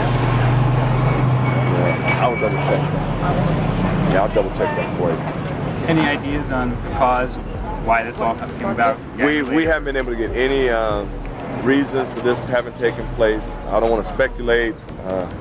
That is part of what we're doing. We're interviewing. Homicide detectives are very busy right now, as well as our general assignment detectives. It's been a lot of work done by patrol officers to cordon off this scene and cordon off the scene of Flamingo. So right now, as you see, a lot of things are taking place. We have our crime scene analysts gathering evidence. You see the bullet holes in the windshield and in the door of the car. And this, again, has been a very unfortunate night for this to occur on the Las Vegas Strip. Any indication whether people in the black car were firing back? We have no reports of any firearms being fired from either car. We haven't found any firearms in this car. The crime scene analyst has looked it over well, and we haven't found any. So right now it appears that the gunshots were fired from the suspect vehicle only, again, which is described as a white or light colored newer Cadillac. Caliber of weapon used, any guess here? Looking at the bullet holes, it doesn't appear to be a 22 or 25. It looks to be a little larger than that. I'll say that our homicide detectives, during their investigation, they're quite busy now. During their investigation, they'll be helping to determine that along with our crime scene analysts. Number of cars also hit over near the Maxim. Right now, at the Maxim, I'm not sure how many cars were hit that were in the parking lot, but I understand there was maybe one or two that were hit. Again, we're fortunate there that no one was hit as well, and we're going to try to get to the bottom of this real soon. Yeah, this is crazy. I mean, you were saying before when you first walked up, it was like the wild, wild west down here. This is just crazy. It's crazy for people to be so disrespectful of other people and to try to solve their problems on the streets of Las Vegas or the streets of anywhere else. It's not the way to solve any conflict anyway. And for this to just be such blatant disregard and so brazen, we're going to continue this investigation. Hopefully, we'll come up with something that makes some sense of this unfortunate incident. I'll be right back. I'm going to find out about that. First, that particular night, in the witnesses that were interviewed, there were actually two different types of vehicles, a white Cadillac and a white Lincoln Continental. I tend to lean more towards the Cadillac description, though the license plate number, the only license plate number we were given was on a Lincoln. Well, put it this way, the witness said that the car that the plate was on was a Lincoln. The plate number was thoroughly checked because the number itself was invalid, and I did every kind of mix and match that you could possibly do and never got anything on the license plate number. As far as a Cadillac, there have probably been 50 different stories about that Cadillac called in. No two are the same.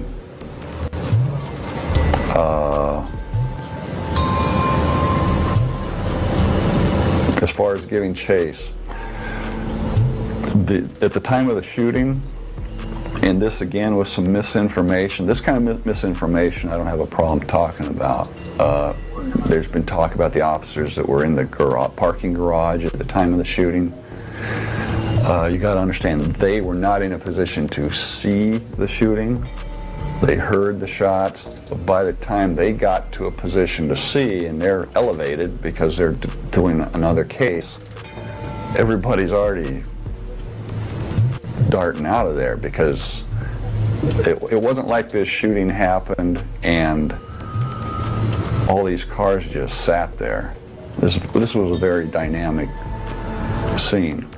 Again, I'm doing that based on the witness, and again, the one particular witness that has come around, I put a lot of more credence to what he said. Back in Compton on September 9th, the day, according to the affidavit, that another informant noticed a late model white Cadillac being driven into a local auto shop by Orlando Anderson's cousin. 911. Hi, my name's with Bell Transportation. I have a driver who was calling to report that there was gunfire. There was gunshots on the corner of Cobalt and Flamingo. Did you see anybody? No. I'm out on one right now. I got a couple guys shot in medical ASAP. 13 back your location with the two. We're at the Boulevard in Harmon on this black alley right now. I need extra units up here now. Extra units now. Copy. King units, can you respond to the Boulevard in Harmon? Boulevard in Harmon. Go 573. There's 3 units now, 30 seconds away. This is how I read 100 pages in 10 minutes. Just imagine listening on your way to class. I don't read it. We need medical to expedite. We need medical to expedite. Got a shot victim. Expediting. Patrol, bike for the Heat Fire Department, Harmon Boulevard. We need to extradite the victim out of the car ASAP. Yeah, man. More information coming down on the Biggie, the Tupac unaliving. We don't, there's still questions out there. Still controversy, mysteries. We don't know. Some people say, like the homies say, that he may still be alive somewhere down in South America or somewhere on this planet. Just staying quiet, living his life, saying fuck the industry and fuck everybody. Or maybe he did come to his demise. But we haven't seen nobody. There was no official. I mean, they had a service for him, but it was no real publicly known funeral for Pop. Biggie, he had a parade. They went all down Brooklyn Ave. You know what I'm saying? They did it up for Big Pop. If y'all remember from back then. But we gonna get into this Anunnaki. Nobody get into that. The Anunnaki mystery, man. Was religion created to hide the war between created species? Y'all heard earlier, it's a mouthful. Shoot, man, we're gonna get to it. If you think the cap's on, man, put this on the big screen.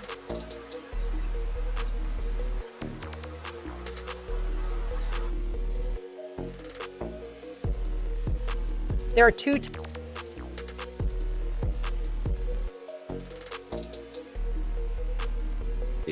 to hide a war between. What's good, YouTube? Peace and love to everyone. The Anunnaki mystery. Was religion created to hide a war between a created species? I go by the name Pushy Push. Down below is my TikTok at pushy.push. Definitely, family, go over there, drop a like and check out some of those videos. Also drop a like and subscribe right here to my YouTube. I definitely would appreciate that. It helps get through the algorithm. But let's jump into this one right here, family. So when you look at this picture, this is Revelations right here. This is how revelations speak of the beast inside of the world, you know, and how it rules over man. And we see this in a religious manner. What I want to do is show a different, say, context to this right here. It's not so much as religious to me. It's more so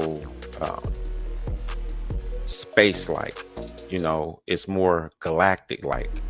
It's more conquering and using science to rule over that which you conquered. And the problem is we have been given a hell and a hell and heaven perspective towards a war that might have been really physical. So the heaven and hell war, I'm saying, could have been like literally physical, and it's dealing with species fighting themselves and fighting man also. So we're going to definitely get into this one right here, family. Let's check out the right side of this picture right here. If you notice, this is a wild man, and he has a red robe on, and a lot of us would call this Satan right here. So you want to keep that in mind, that a lot of us see this as Satan, but a lot is told just simply by the robe that he wears. This is showing you that this person is quite possibly a king or quite possibly a priest, because the illustration of it has him in a red robe. Yep. So I kind of see this as a wild man, and I look at the name Satan as more of a nickname. So I know the word Satan is like somebody in a fiery place, but what I'm saying is this is what a Satan is. It is literally a wild man, and I'll show why I say that this is a wild man. On a side note, if you notice, everybody's looking up at the fiery cloud. So the wild man, the people behind him is looking up, the people in front of him is looking up. Some of the beast is even looking up. Of course, you got people down below praising that beast right there. But for the most, everybody's looking up at this sky right here with the fire coming out of it. So we're going to be looking at what that is also. But to stay on point, the wild man right here, if you notice, no one is bothered by it. That doesn't show him being feared by anyone. And you know, normally people are supposed to be afraid of a Satan right here. But this is the reason why no one is afraid of this wild man. On the far right, that is a wild man right there. He could be a priest, and he can be a king. This is the reason why none of the people have no problem. And like I said, he has his red gown on. This is showing you some form of authority right here. So this, I know. You see the detail. You see the detail. That's a real painting right there. And that's the point I was saying. When you see the little beastly guy right there, we'll initially look at that and be like, okay, we've been taught that's Satan. But what I'm showing is they put clothes on this person right here in a red gown. And like your priests and your royalty, your kings wear that red gown right there. So that's symbolism, all of that right there. That's symbolism and allegory. And the true image of what you're looking at is the guy on the side right there. That's the true image. That is an actual, real, live person. And they call people who look like that Satans. That's why I said it's a nickname. And there's a whole bunch of names, you know what I'm saying? But anybody who has animal blood in them, in the past, like medieval time, they called them Satan. You know what I'm saying? And look, he don't even have to be a bad guy. That was just what they called him. Right, that's correct. You see that, y'all.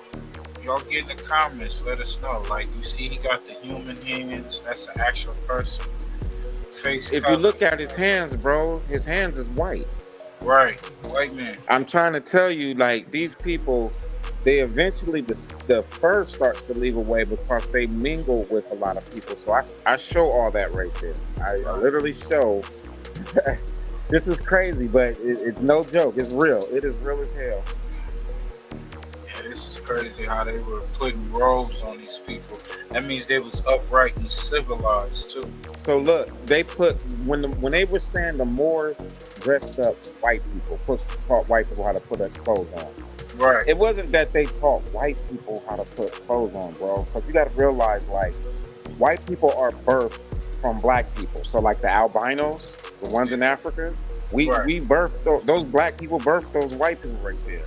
Right. And then you have a different type of white person. That white person right there is different, right, than the ones that are birthed from black people. So you got two types of white people going on, my dude. It's different it's on another level. Yeah, this is wild. Like, it's Man on the right is considered a Satan. It's a nickname. He's considered to be a Satan. He's considered to be a Lucifer. Anyone that has animal DNA in them and you're You slash. see the woman down there, she kissing the feet of the beast. Both of them. Oh, they're Oh, on bro, knees, wait kissing. until I show you what that beast is, though. It's not a creature. No, it gets revealed. All of this. Let's get it. Man, meaning male and female / man, and you have animal DNA in you have the nickname Satan. So when you look at this right here, it almost looked like Satan is in the church. But truthfully, you have a wild man, a particular species that has made it into the church. All right. If you look right here, there's two in These are particular receipts, books. bro. So on the left, it says wild man, warrior, and king. And this is letting you know that the wild man has become a king. So this wild man right here in the middle with the red robe, this is the wild man right here as a king. It says on the right, wild man and holy places. So this is letting you know that the wild man has become a priest. Right. This is the reason why I said This the is red real robe book. on him Real actually book. means something because Right. priests or kings No wear joke. that No red robe joke, right right? there. For real. So That the wild book, man bro. is in the throne. The wild man is in the church. You see the wild man as Satan. And it might go like Satan is on the throne and Satan is in the church. But truthfully, this is a species of people who we're being told that they are. I have back-to-back meetings, I can't find my notes, and I haven't had coffee. Man, I wouldn't want to be you. Some type of divine situation, like something that came out of the ground, when truthfully this is a laboratory situation right here. So, Hey bro, shit, the dude that's on that picture right there, that man, he's considered to be a wild man. Like after they started mingling, they started losing the hair on them, bro. And then they probably was shaving that shit off too. Well, that too, but no, literally they started losing the hair, bro. This is what made them start looking more like us. Human and shit. Mingling, just trying to mingle in and shit, man. Or some type of divine situation, like something that came out of the ground, when truthfully this is a laboratory situation right here. Talk that shit. It says right here, Santa Claus family tree. So right here, Neanderthal. this is all This of the gonna names. blow your mind right here, this part. The wild man. This is all the names of the wild man. So the wild man is a male and a female. So this is every name that you can call the wild man. Okay. If you look above the D where it says Lux, Lux, Lux, and that means light. Above it, it says Lucifer. Right. And above at the far top, it says Satan and the devil. So the wild man is Lucifer. The wild man is Satan. The wild man is the devil. And the wild man is a part of the Santa Claus family tree. How does Santa fit in any of this right here? That's where this part come in right here. As it says, Santa, the last of the wild men. It says right here, however, far from being the offshoot of Saint Nicholas of Turkey, Santa Claus is the last of a long line of what scholars call wild men, who were worshipped in ancient European fertility rites and came to America through Pennsylvania's journey. Yo, this is true, So y'all. the wild man Pause and it real Santa, quick. they're saying Santa is Look, pause it. Yeah. You're learning right now what Santa is right now. Right. The real truth. It's your real That's Santa for Claus. real. They said that that dude is a wild man. So they're saying that this species came to America as a vermin, bro. Right. They said in that piece that people practice ancient fertility rites. That means that people were practicing sleeping with that species, bro. That's the reason why they look like normal people. That is like in the 1800s, it was illegal to celebrate Christmas. Right. Yeah. Y'all do your research. We speaking facts right now, man. Hey, your ass you was definitely deep research. A wild man. The guy who comes down the chimney is a wild man. Look at old Nick now. Definition. Look, that's old in the Webster, bro. Look what dictionary does it say. straight Webster. I ain't lying. I'm not making this up. Wow. Since 1828, y'all. Beelzebub, the devil, the fiend, Lucifer, serpent. Sheesh. So he is someone who has animal blood in them. And through mating, they no longer look like animals anymore. If you look below, it said Santa Claus is the last of a long line of what scholars call wild men who were worshipped in ancient fertility rites. So if you do ancient fertility rites, that means that regular men or regular women are sleeping with this half animal person as a fertility rite. So they believe that there is some type of religious aspect for themselves with these creatures right here. But this is how the wild man begins to start looking more like a everyday person, looking like what the Most High created. On the left, Infiltration. it says Old Nick, and this is in the Webster's. It says Old Nick is used as a name of the devil. Old Nick is Beelzebub, he's Lucifer, he's a serpent. So this right here is Satan, and it's also a wild man, and it's also a real man. It's not something that is hiding in the ground. That's why I said Satan is like a nickname. And these are all the nicknames right here for a wild man. And a wild man is also a Satan, a devil. It's Lucifer. If you look to the far left, bottom left, the horned one, that is what the wild man is.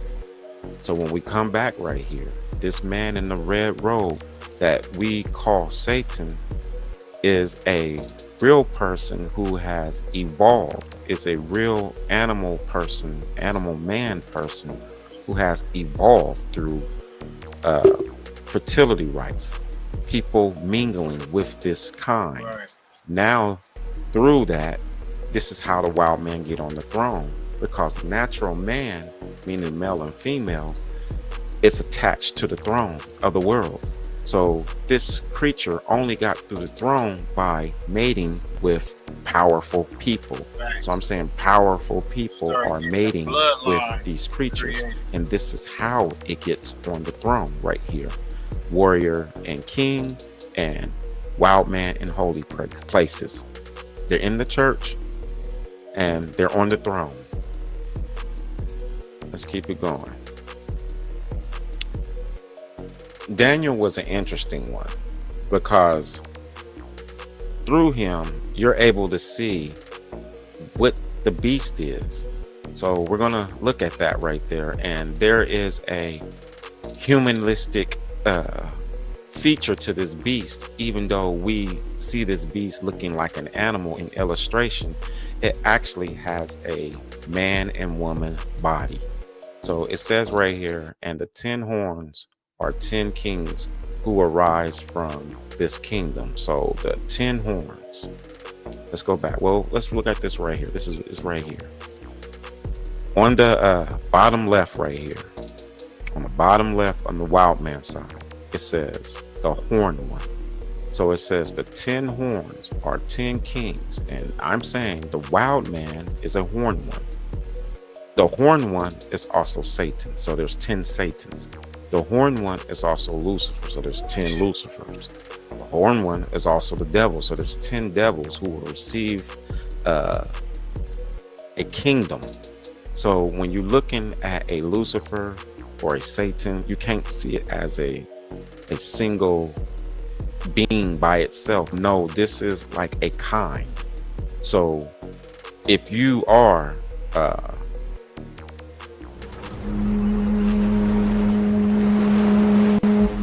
I had congestive heart.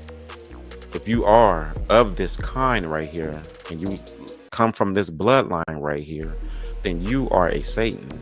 If you mix with this bloodline right here, you are a Satan and possibly a Lucifer. So what makes it a Lucifer is when it starts to look like a man. It becomes illuminated. It becomes accepted because, like I said, you see this warrior and king right here. Okay, he hold on looks right there, like bro. a man, but his bloodline is that of an animal. You see the man with the glow around his head? Yeah. That right there is called a Yusuf. So that means that he is illuminated. He is divine. That is Lucifer right there. That's Lucifer, right. That's a Lucifer right there. So he's still a wild man, but because he don't look animal-like no more, he's illuminated. He's accepted to be seen. So when you're looking at the word illuminated, that means that it's Saul. You see what I'm saying? That is a Lucifer right there. And it's a bunch of Lucifers. It's a bunch of bloodline people that look like normal damn people. Facts. That's crazy. It almost looked like like you're saying, the transformation between the beast and the human-like creature. I mean, if you even look at the other picture, he was looking a little hairy. He's looking super hairy there. The second picture, he's a little less hairy. This is the third picture. Okay, the hair has been left a lot. Right. This is the wild man through evolution. And they're going to use religion, which is a key of controlling the mass. And they put the religion, basically this species, bro, altered the scriptures and put themselves in the scriptures, bro. So when you're dealing with angels and demons, you're actually dealing with species. 2 different types of fucking species. And they got us over here thinking, it's some heaven and hell shit. But like I said, that's so taboo that I gotta be like literally on point using books to validate myself, everything, So it's not like I just pulled that out of the thin air right there. Nah, you definitely was doing your deep research and trying to figure out this type of stuff that they do not tell y'all in school. You don't get this in school. Even when they talk about history, they're not bringing this type of stuff up.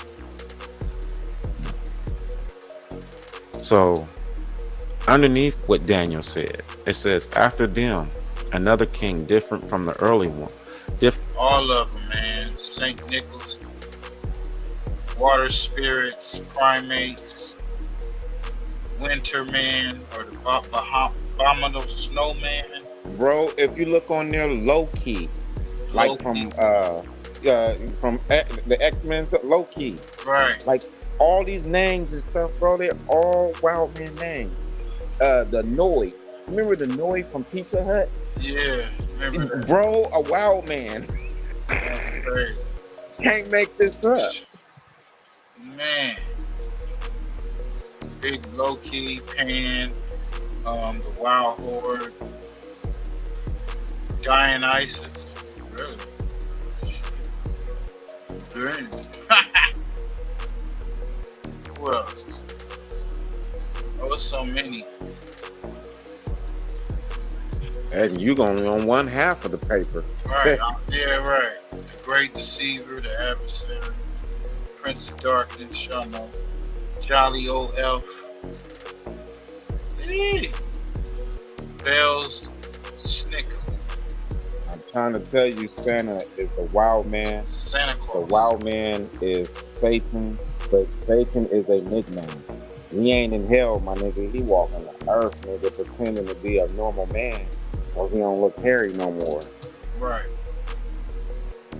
From the earlier ones will rise He and got a subdue 401k, y'all. He's different. 3 kings. So now we're on to this other beast. Now that we know that the creature on the right with the red robe is a wild man that eventually, through ancient fertility rites mingling, start to look like a regular man. This is the whole bloodline piece right here. And it doesn't have anything to do with heaven or hell. This is all genetics. It's just the factor that the war that's going on in all of this right here, it's meant to be hidden from us. So they gave it to us in a spiritual manner. But this beast right here, it is actually multiple people. It is actually a bloodline. It is not a animal as in what you're looking at right here. So the picture to the right is kind of like a great illustration, because every last one of those crowns go on the head of a man that is half animal. So this is what this is showing you right here, is that those people have this animal DNA in them and they sit in power. So something created a species to basically, in my opinion, rule over man. And that puts me into the undertone that we obviously got in a fight with something, and quite possibly we lost to that. And I believe that something was created to watch and rule over us right here. So this is the reason why you see the people praising right there. But we have to put a face. Hey guys, can you believe that Amazon made billions of dollars and only paid On this beast right here? It has the crowns. It's showing you the bloodline in it, that it has different animals in it. But we have to put a face on this. In order for the crowns to fit on that head, there has to be a face. And that's where this come into play at right here. This is what Daniel was talking about right here. Look at this shit. So let's go right back. He said, after them, another king different from the earlier ones will rise. That is what this is. This is the later king, different from the earlier ones that will rise. It is a complete man and a complete female with all the species DNA inside of it. That is what this represents right here. So the sun on here, on this picture to the left, that represents the male, and the moon represents the female. If you look on the etching over here, the moon is at the bottom. That's the female. So the bloodline starts from the female. And at the top, that perfect sun right there, that is what this man is to the left. What it's saying is all the DNA. So say all these skulls right here, that's just a family tree. So each one of them have different DNAs inside of them, different animal types of DNA. And they've all walked the world, and they all ruled as a king or even as a priest.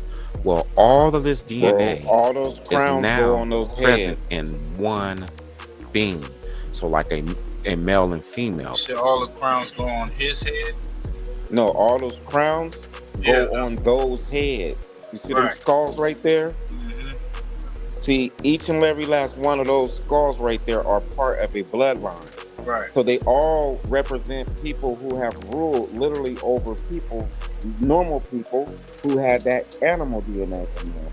And Right. that guy right there, he possesses, or the female possesses, all of the DNA. So if there's 10 DNA, he possesses all of them. And that's why he looks the way he looks.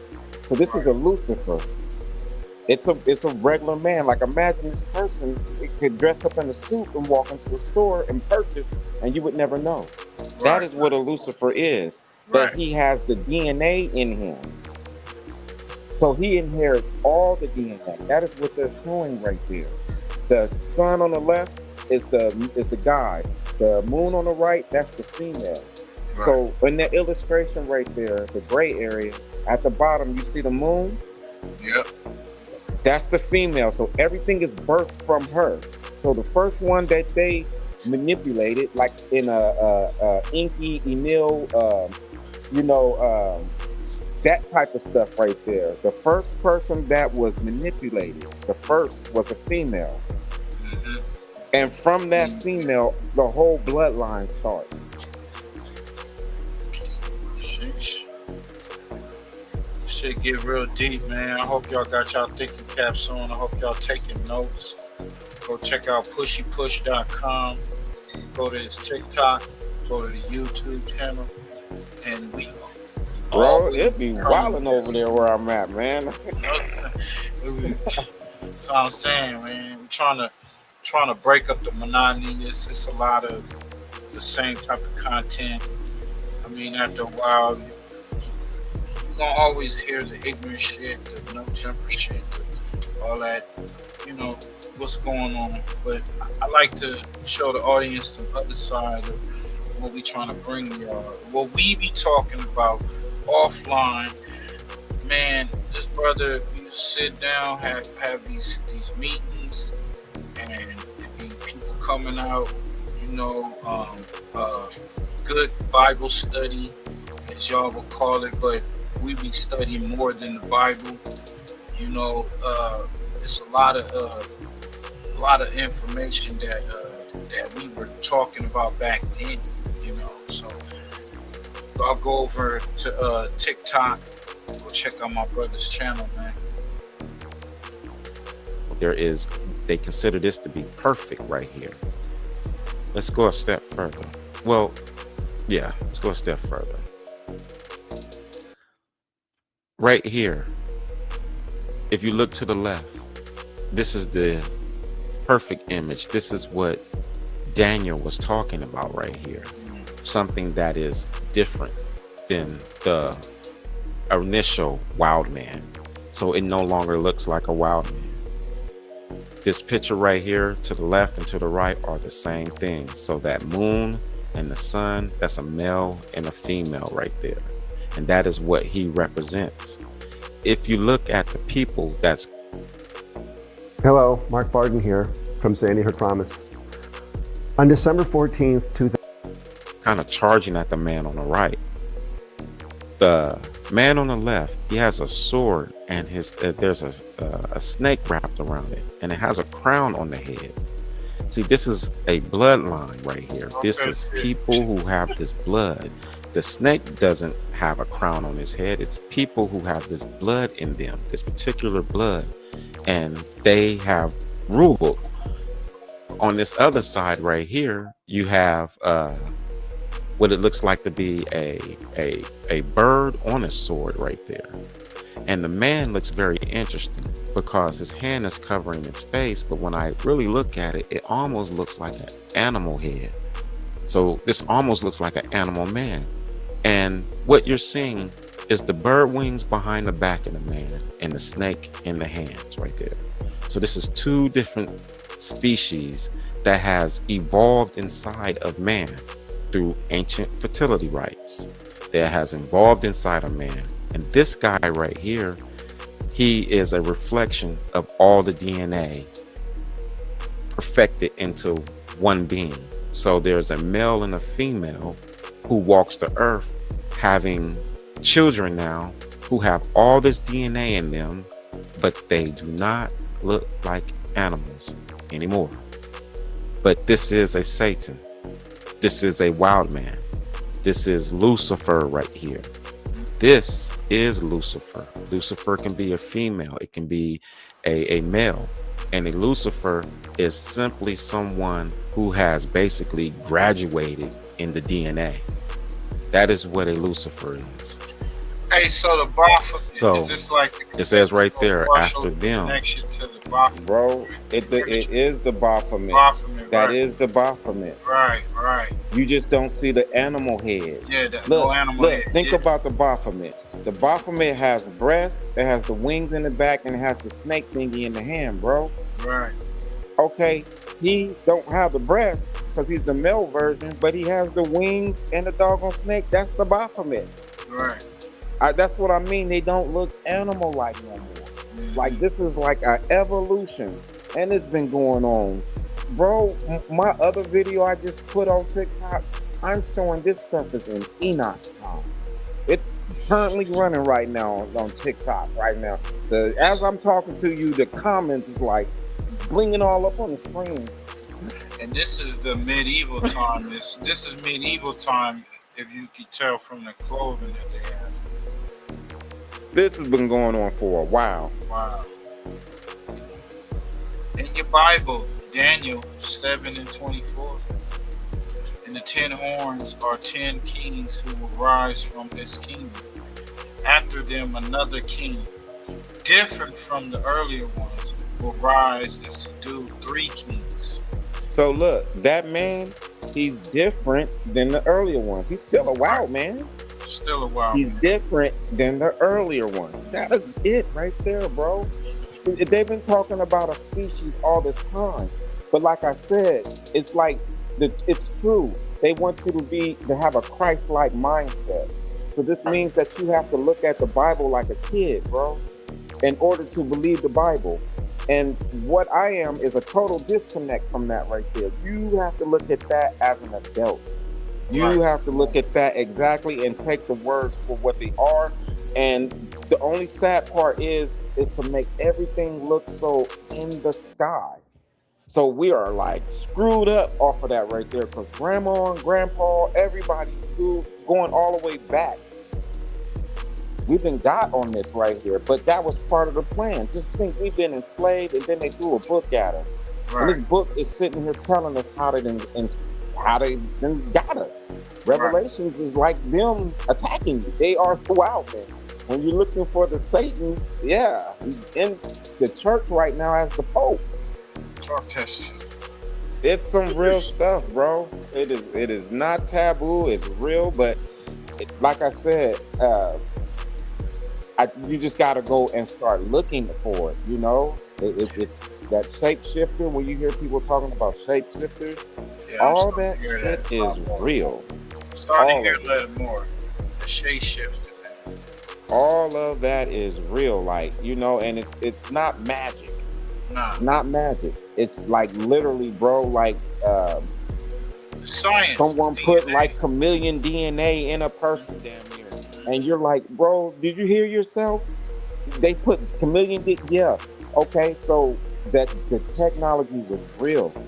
The problem is when we go to look at the past, bro, it's somebody riding on a camel in a turban. You know what I'm saying? In some gowns. So you don't associate this time period to doggone technology. And that is a false narrative. The whole visual is false. Right. Bro, I got a coin right now. It's got Jesus dying on a cross next to a sky ride. And it's during the old times. Like the building got windows and shit, bro. With homes all in the background. But they're gonna sit and tell you that he was born underneath a manger. You know, you're getting this almost like a Arabian Night type background when you read the book. Right. But everything is with technology, bro. They literally took a moment that was with technology and reduced it to a dude on a turban riding on a camel. And that is our visual when we think back inside of the scriptures. Anytime we touch the scriptures, it's always a nomadic view. So it's all jacked up. Yeah, they got our mind, man. That book, our people are so brain dead when it comes to the Bible that Well, I don't even they're consider learning it these type brain of shit. dead, I don't even consider that, bro. I just think like this.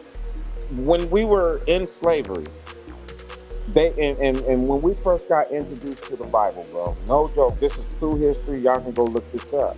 We used to have to stand up in the back of the church while everybody, the white people, sat down in the white minister's hall. Right. So you got to understand that we're not born Christians.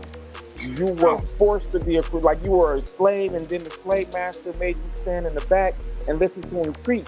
And then he taught one how to read the damn Bible, and then he became our preacher. And this shit is now on forever. At the same time, they had a lot of our people worshiping him. So not only just them teaching them the Bible and controlling them with it, and to the point that they leave them alone, and our people go on and do it ourselves. They're on their own and teach our generation, generations to come. So it's a bad cycle, man. At the end of the day, this type What's of crazy? information right here is like it will throw a regular Bible thumping person off.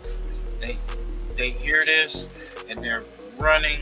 They want to give you Hail Marys and holy water because they think you're coming with something that's demonic, but you're really coming with some real truth that's in their Bible. They just don't have that understanding because the way their understanding has been shifted when it comes to the book.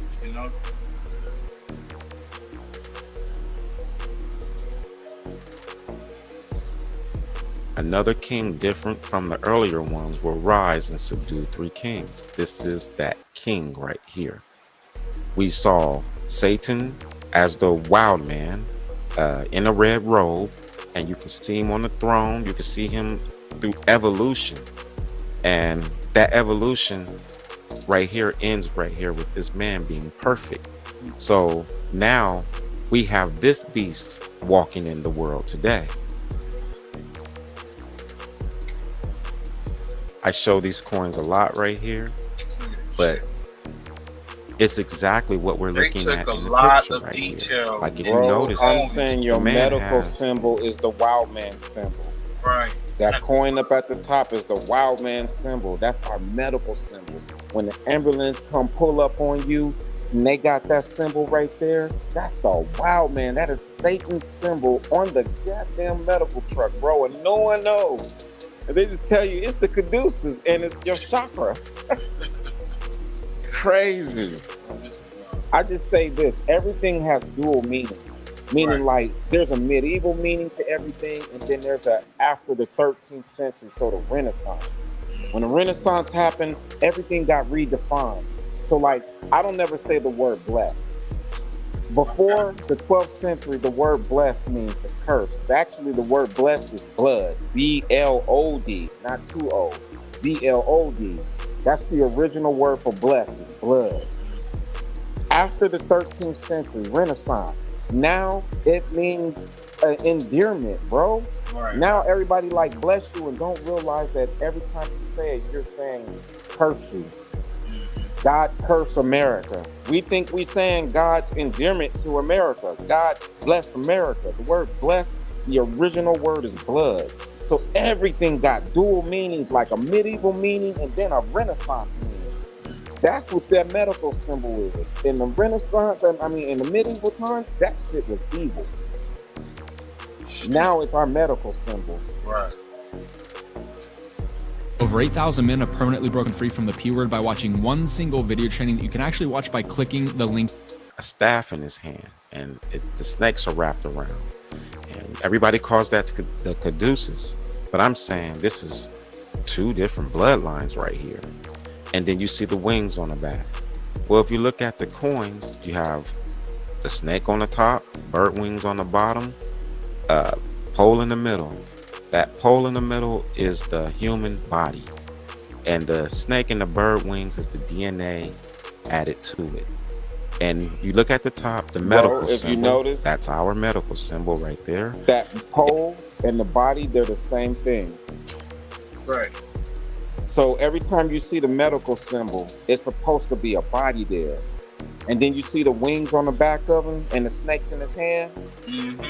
That is what's on the medical symbol right there. The snake right there, the bird wing on top with the pole. The pole is the body. This is all symbolism right here, bro. Yeah, he It's like they just, representing that Baphomet. Got the guy right there. You know, he got the same shit going on. This is all symbolism. This is crazy. This damn Push. Your ass. Would you go to the other side of the world for this? Intel, bro? nigga, the ancestors, download. Y'all don't believe that one either. I probably either. Nah, that's real shit. But 607 Unc can say it though. Yeah. Hey, we're gonna have to try to get him on the channel, man. Get him on the panel, man. That would be crazy. It has the bird wing on top, the snake on bottom, but it's the exact same thing. You have a species that is ruling over us. It definitely rules over us if you have it as your medical symbol. Now you have to take this symbol right here and research it and look at everywhere that it sits, because this is their power structure. They fight within each other. This is the reason why you see the man on the left and the creature on the right. They fight with each other, and that is the angel and the demon. The angel and the demon is two wild men. You know, the angel is the completed wild man, the one who looks like a man, and then the demon is the one who looks beastly. He looks like an angel, bro. We're told that look this like is an heaven angel? and hell. When this, right? Don't he look like an angel? He got the wings in his back. When you go to church tomorrow, what do you think you're gonna look at tomorrow? Tomorrow, when you go to church and you look at an angel, you're gonna be looking at that image right there. Right. It's a wild man. The Most High ain't got nothing to do with this man, bro. And they just replaced the crown with like a halo. That's crazy. this is nothing but species. So when you mix an angel with a demon, that's what this look like right here. You get this creature right here. That is what you get. So it's really all DNA. And the question is, what's leaving this DNA right here? It's been perpetrated to us that this is all divine. This has nothing to do with the Most High. This has nothing to do with the Most High. The Most High didn't take animal DNA and blend it with man's DNA. That is a separate creation right there. The fire in the sky. That is to the right what that is for me. The fire in the sky is your Jehovah, and the fire in the sky is also Yahweh. That's the name at the top of the ship, and I'll show you that. But this is all a UFO. The cloud up above that they're all staring at, they're looking at a UFO, and they're looking at the people or the beings that has created these two types of species right here. This right here is what they're looking at. The creator of the wild man is beings, people who have the technology to fly apparatuses. So they have possibly a real good science going on with themselves. But the fiery cloud right there, as you can see with the Jehovah coin, that is the Yahweh. And the Yahweh is the father of the wild man. And that Yahweh, which might be a bunch of them, or is in spaceships. So we're talking about, it's not heavenly. We're talking about somebody right sitting with genetic knowledge and has taken man. That cloud right there that's in the painting is the cloud that is on the gold coin. When Israel was having its wars, they would be like the cloud of fire will go ahead and fight on their behalf. And by the time that they got there, the fight was over because the cloud went ahead and fought. That is what you're seeing, bro. That's the cloud right there. But when you get away from that and you go into reality, it's a spaceship. And that coin right there at the bottom is a 1653 coin. So that means that airship has been around since the 1600s. That is a 1600 coin right there. This shit ain't got nothing to do with the Most High.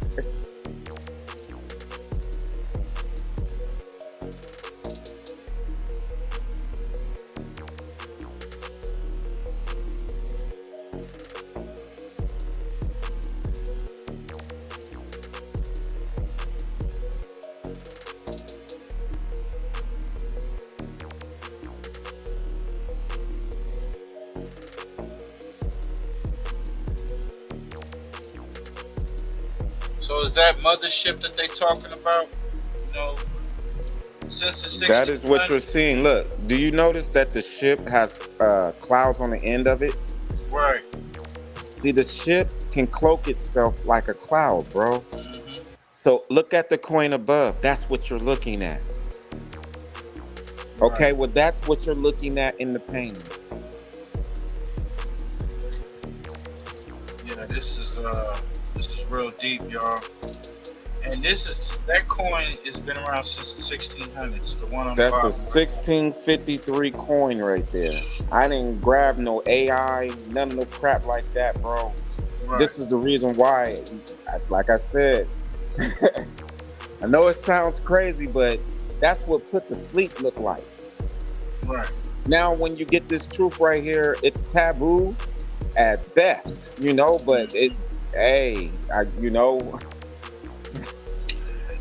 Hey, man, you remember that old, what was that medicine that your moms used to give? Was it castor oil or some shit like that? That shit was nasty as hell, but you had to take it. It was strong. Sometimes the medicine ain't gonna be to your liking, but it helps. It helps you out. It gets you through.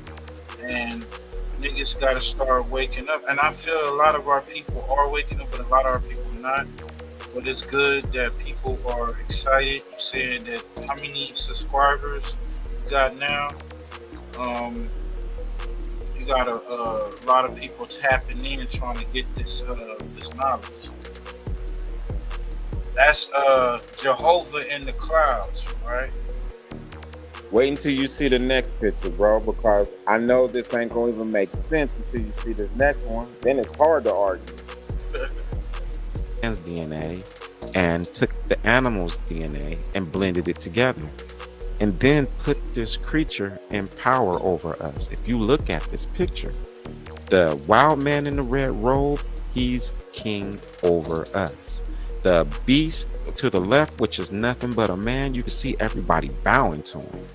And we made it with this creature on purpose because some of us looked at it as divine. Like you were able to mix a wolf and a man together to where it's talking.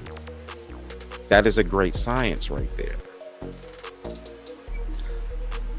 This right here is a great one because that is Yahweh's name up there. If bro, they literally wrote Yahweh's name on the top of the same font right here to the left of this coin right here. Literally, they carved Yahweh's name on the Yahweh and Jehovah are the same. 1653 coin. And I'm saying they believe that was Yahweh coming in. Look on the left, I show Yahweh on that coin right there to the left, a small coin. The fonts right there are the same that's inside of the ship, bro. And Yahweh and Jehovah are the same person. The God of Israel is Yahweh. The God of Israel is Jehovah, and they're the same thing. Well, I'm saying the God of Israel is in a fucking airship. airship, yo. So this is the reason why I'm like, bro, we gotta know these stories. And then I start telling you what the real name is. Because Israel ain't the name. But that's a whole nother convo. Yeah, we need to bring that up. Oh my You goodness, mentioned when that I say before. they did one to it. Yeah, you mentioned it before, but we got to do that again to remind them. Because I know a lot of folks that, you know, they call themselves Hebrew Israelites or, you know, um, different type of Muslims or different type of sects. But it's deeper than that. It's way deeper than that. You see this shit, they not telling y'all this on these other channels when it comes to this type of content. Y'all didn't know that that would have been Yahweh's name written right there. It's right there above where my cursor at. Above, right there on that spaceship. And that's a power. That was a pretty. You could tell that was a powerful ass fucking contraption that was in the sky that was flying above these people. And they was mesmerized by this shit. That they had to engrave this on a coin. You know what's crazy? The event on the coin is happening in Europe, in Straussland, close to a place, or close to Holland. That's where this event is happening at. I can show this event in America, bro. The same thing, like what blew up Chicago in the 1800s. I literally have this shit. Right. Unbelievable. That the creator of the wild man, the creator of the Satan, the creator of Lucifer, all comes from some beings who obviously might have warred with us. And maybe after we got destroyed, it left watchers. And the watchers are the things that they created. So today, this is what the watcher looks like. It can definitely come black. It can come in all races right here, as long as I haven't checked out their latest content, Kid the Barber. But I'm gonna definitely check them out. Send us any links, you know what I'm saying? Hit us up, you know, we'll definitely check it out, bring it on the page. But I definitely know for a fact that nobody on YouTube is coming with this kind of information. They may scan past it, but they not nah, homie. I ain't gonna lie, bro. Everybody has been taking my work, bro. I was just on another dude's the thingy, and he gave me credit. There was another guy named Jet Ski Chuck. He gave me credit though, but he had like a whole show dedicated to it. See? It's crazy. DNA inside of it right here. Men over 50. On Monday, July 28th, we're kicking off a 4-week chair. But the Yahweh and the Jehovah, it is saying that they are the makers of this beast right here, of these beastly creatures. The Most High didn't make them. So now my question becomes this. Well, if the Yahweh or the Jehovah, you know, doesn't come from where the Most High comes from, then how should I look at this? And that's where this comes into play. Right here.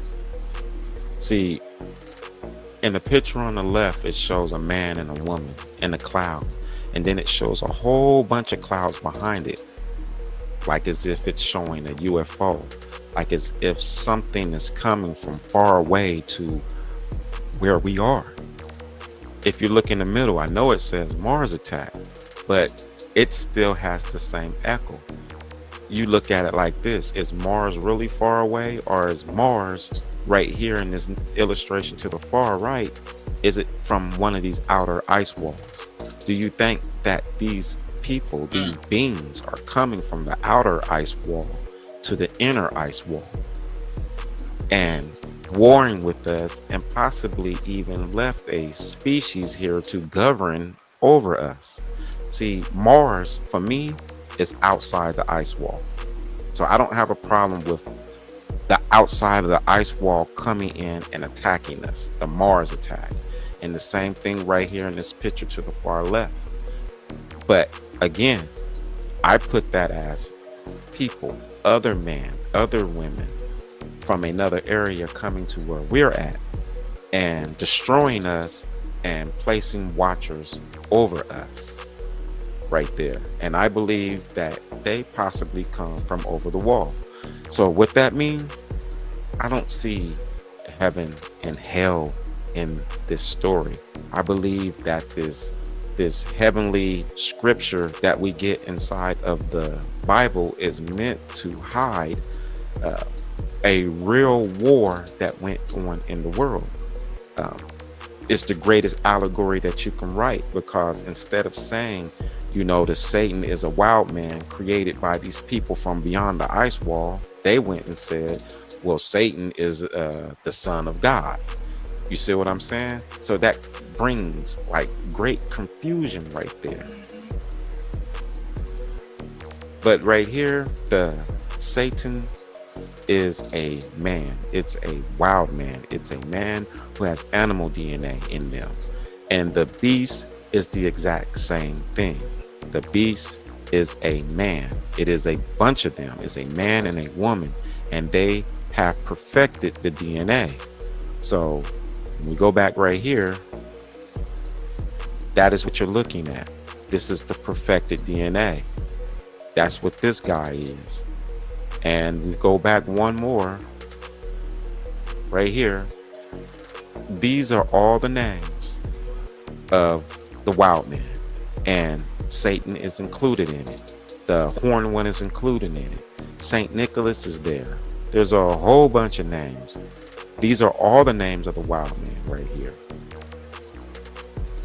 And they're all created, and they're ruling over us, and we're allowing ourselves. So even just going back, you know, we're allowing ourselves to be ruled. Literally, ancient fertility rites right there.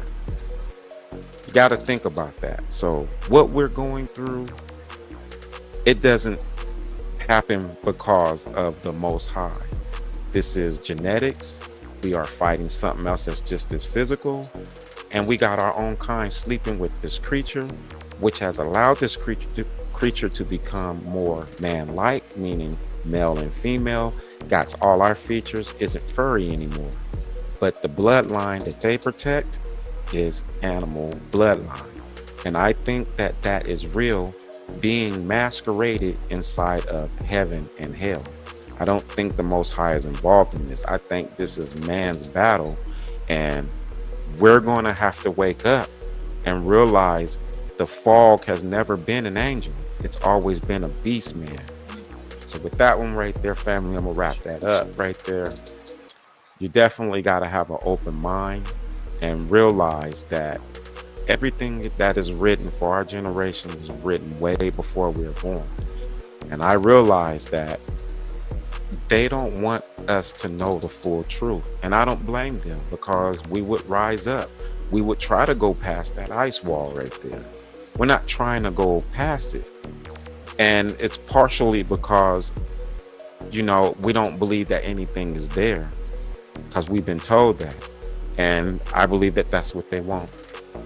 Your enemy is possibly over there, and they got watchers here for us. They're in government, they're in church, they're kings. Definitely for the next one, family. Thank you for watching this far. Jeez. Hey, that was dope, bro. I appreciate that, man. Y'all go over there to Pushy Push and go to his website. He just launched it about a month ago. Pushy.push. Go to the TikTok where you can get a lot of this information. Man, that was awesome. The Anunnaki. Yeah, bro. That was. And you know what? Like I said, I know it'd be sounding like crazy, and in a big sense, I am on an island on my own with that. But you have to make sense with it, and that's the only reason why, like, my TikTok is blowing up. Like, literally, I'm over 80,000 subs. It's not like people are showing up, you know, because I dance and sing. It's like, no, I'm literally showing it. I even got ministers on there, bro. I tell them what the Bible means. They don't know what Bible means. Like you open up this book every Sunday and you don't know what the title of that book means right there. Right. You know, and that's the type of thing I'm trying to wake our people up, bro. Like, Right. but Right. wake up, you know, because we can't get no money. We can't do nothing because we're so strapped in all this religion. Like, it's like somebody telling you, hey, don't split that pole right there because you're going to curse yourself. Right. When you go in the woods, do you split a tree all the time, huh? All the time. So how can that pole be an omen on you? And that's that shit that I'm talking about right there. They got us all mixed up, man. Hey, but I appreciate, you know, the homie coming through. I mean, y'all know y'all catch him on the channel, catch him on the show. I try to bring this kind of content to this audience because I feel that the audience is smarter than than the average, man, and they want to know this type of shit. So we want to bring it and have it available for y'all. You know, y'all see right there the Genesis plan, reverse engineering God's plan, Inky. That video crazy. Both of them is crazy. Yeah, the guys create species out of man. I think we played that, but we may go back into that next week. Y'all never know, but keep your notifications on. The weekend is almost over. We got Sunday. We probably pull up on Sunday and do something, man. I don't know yet, but keep the notifications on. We definitely gonna come with more content. Hey, definitely. I appreciate everybody watching. Definitely too. Yeah, man. I'll put that out there in the air. Salute Thank to you, thank you, everybody. thank you.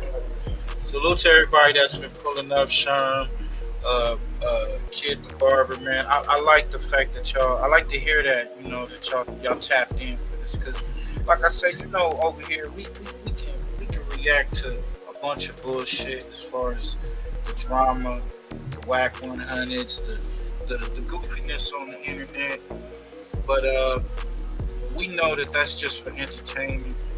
I want to give y'all some shit that y'all can really eat, you know, can get the meat and potatoes and shit. So appreciate everybody for tapping in. Petty Queen, Chocolate Tire, man. We out this bitch, man. And salute to my brothers. Go subscribe to pushypush.com. Go to the website. I'm quite sure you got the subscription situation. Go just check the website out.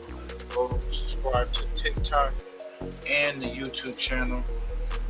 Big Nutter 804. Go check out Damu Kiwi Conversations, Stand on the Media, Smoked Out TV, Scandalous Los Angeles, Buddha on the Go, That Girl Henny, Odium Slim. You know, go subscribe, man. We out this bitch, man. Peace.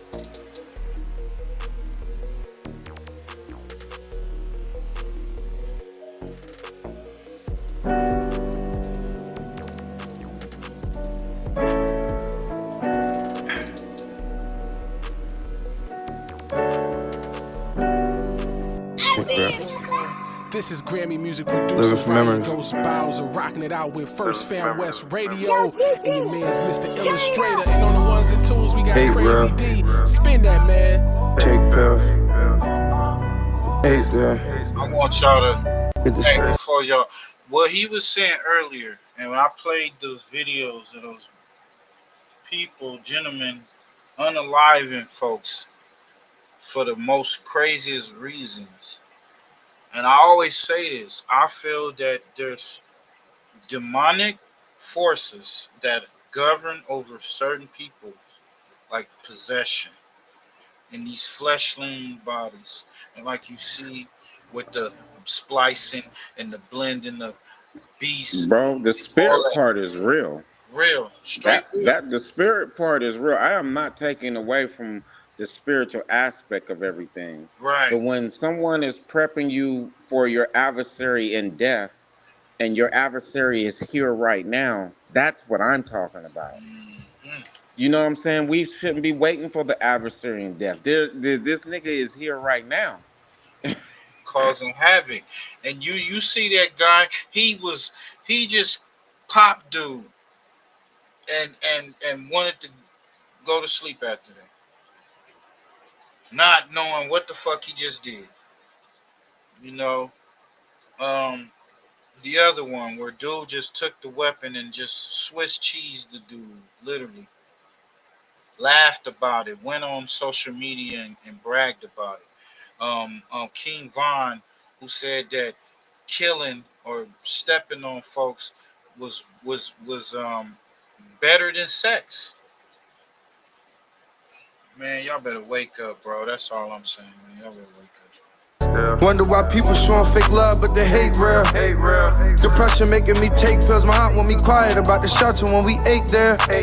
That's like telling the kid to stay still. I couldn't do it. Gotta let pain out. I put it in music. That's the only thing that help other than the drugs I'm abusing. All I focus on myself, so my health, I was about to lose it a few times, but niggas never aim when they shoot it. Could've died, but they blew it. If you gon' do it, nigga, do it. Now 2 more niggas got sacked cause they held back when they threw it. Niggas gangsters from computers, I ain't into that. Niggas tell on you to try to shoot you, I ain't digging that.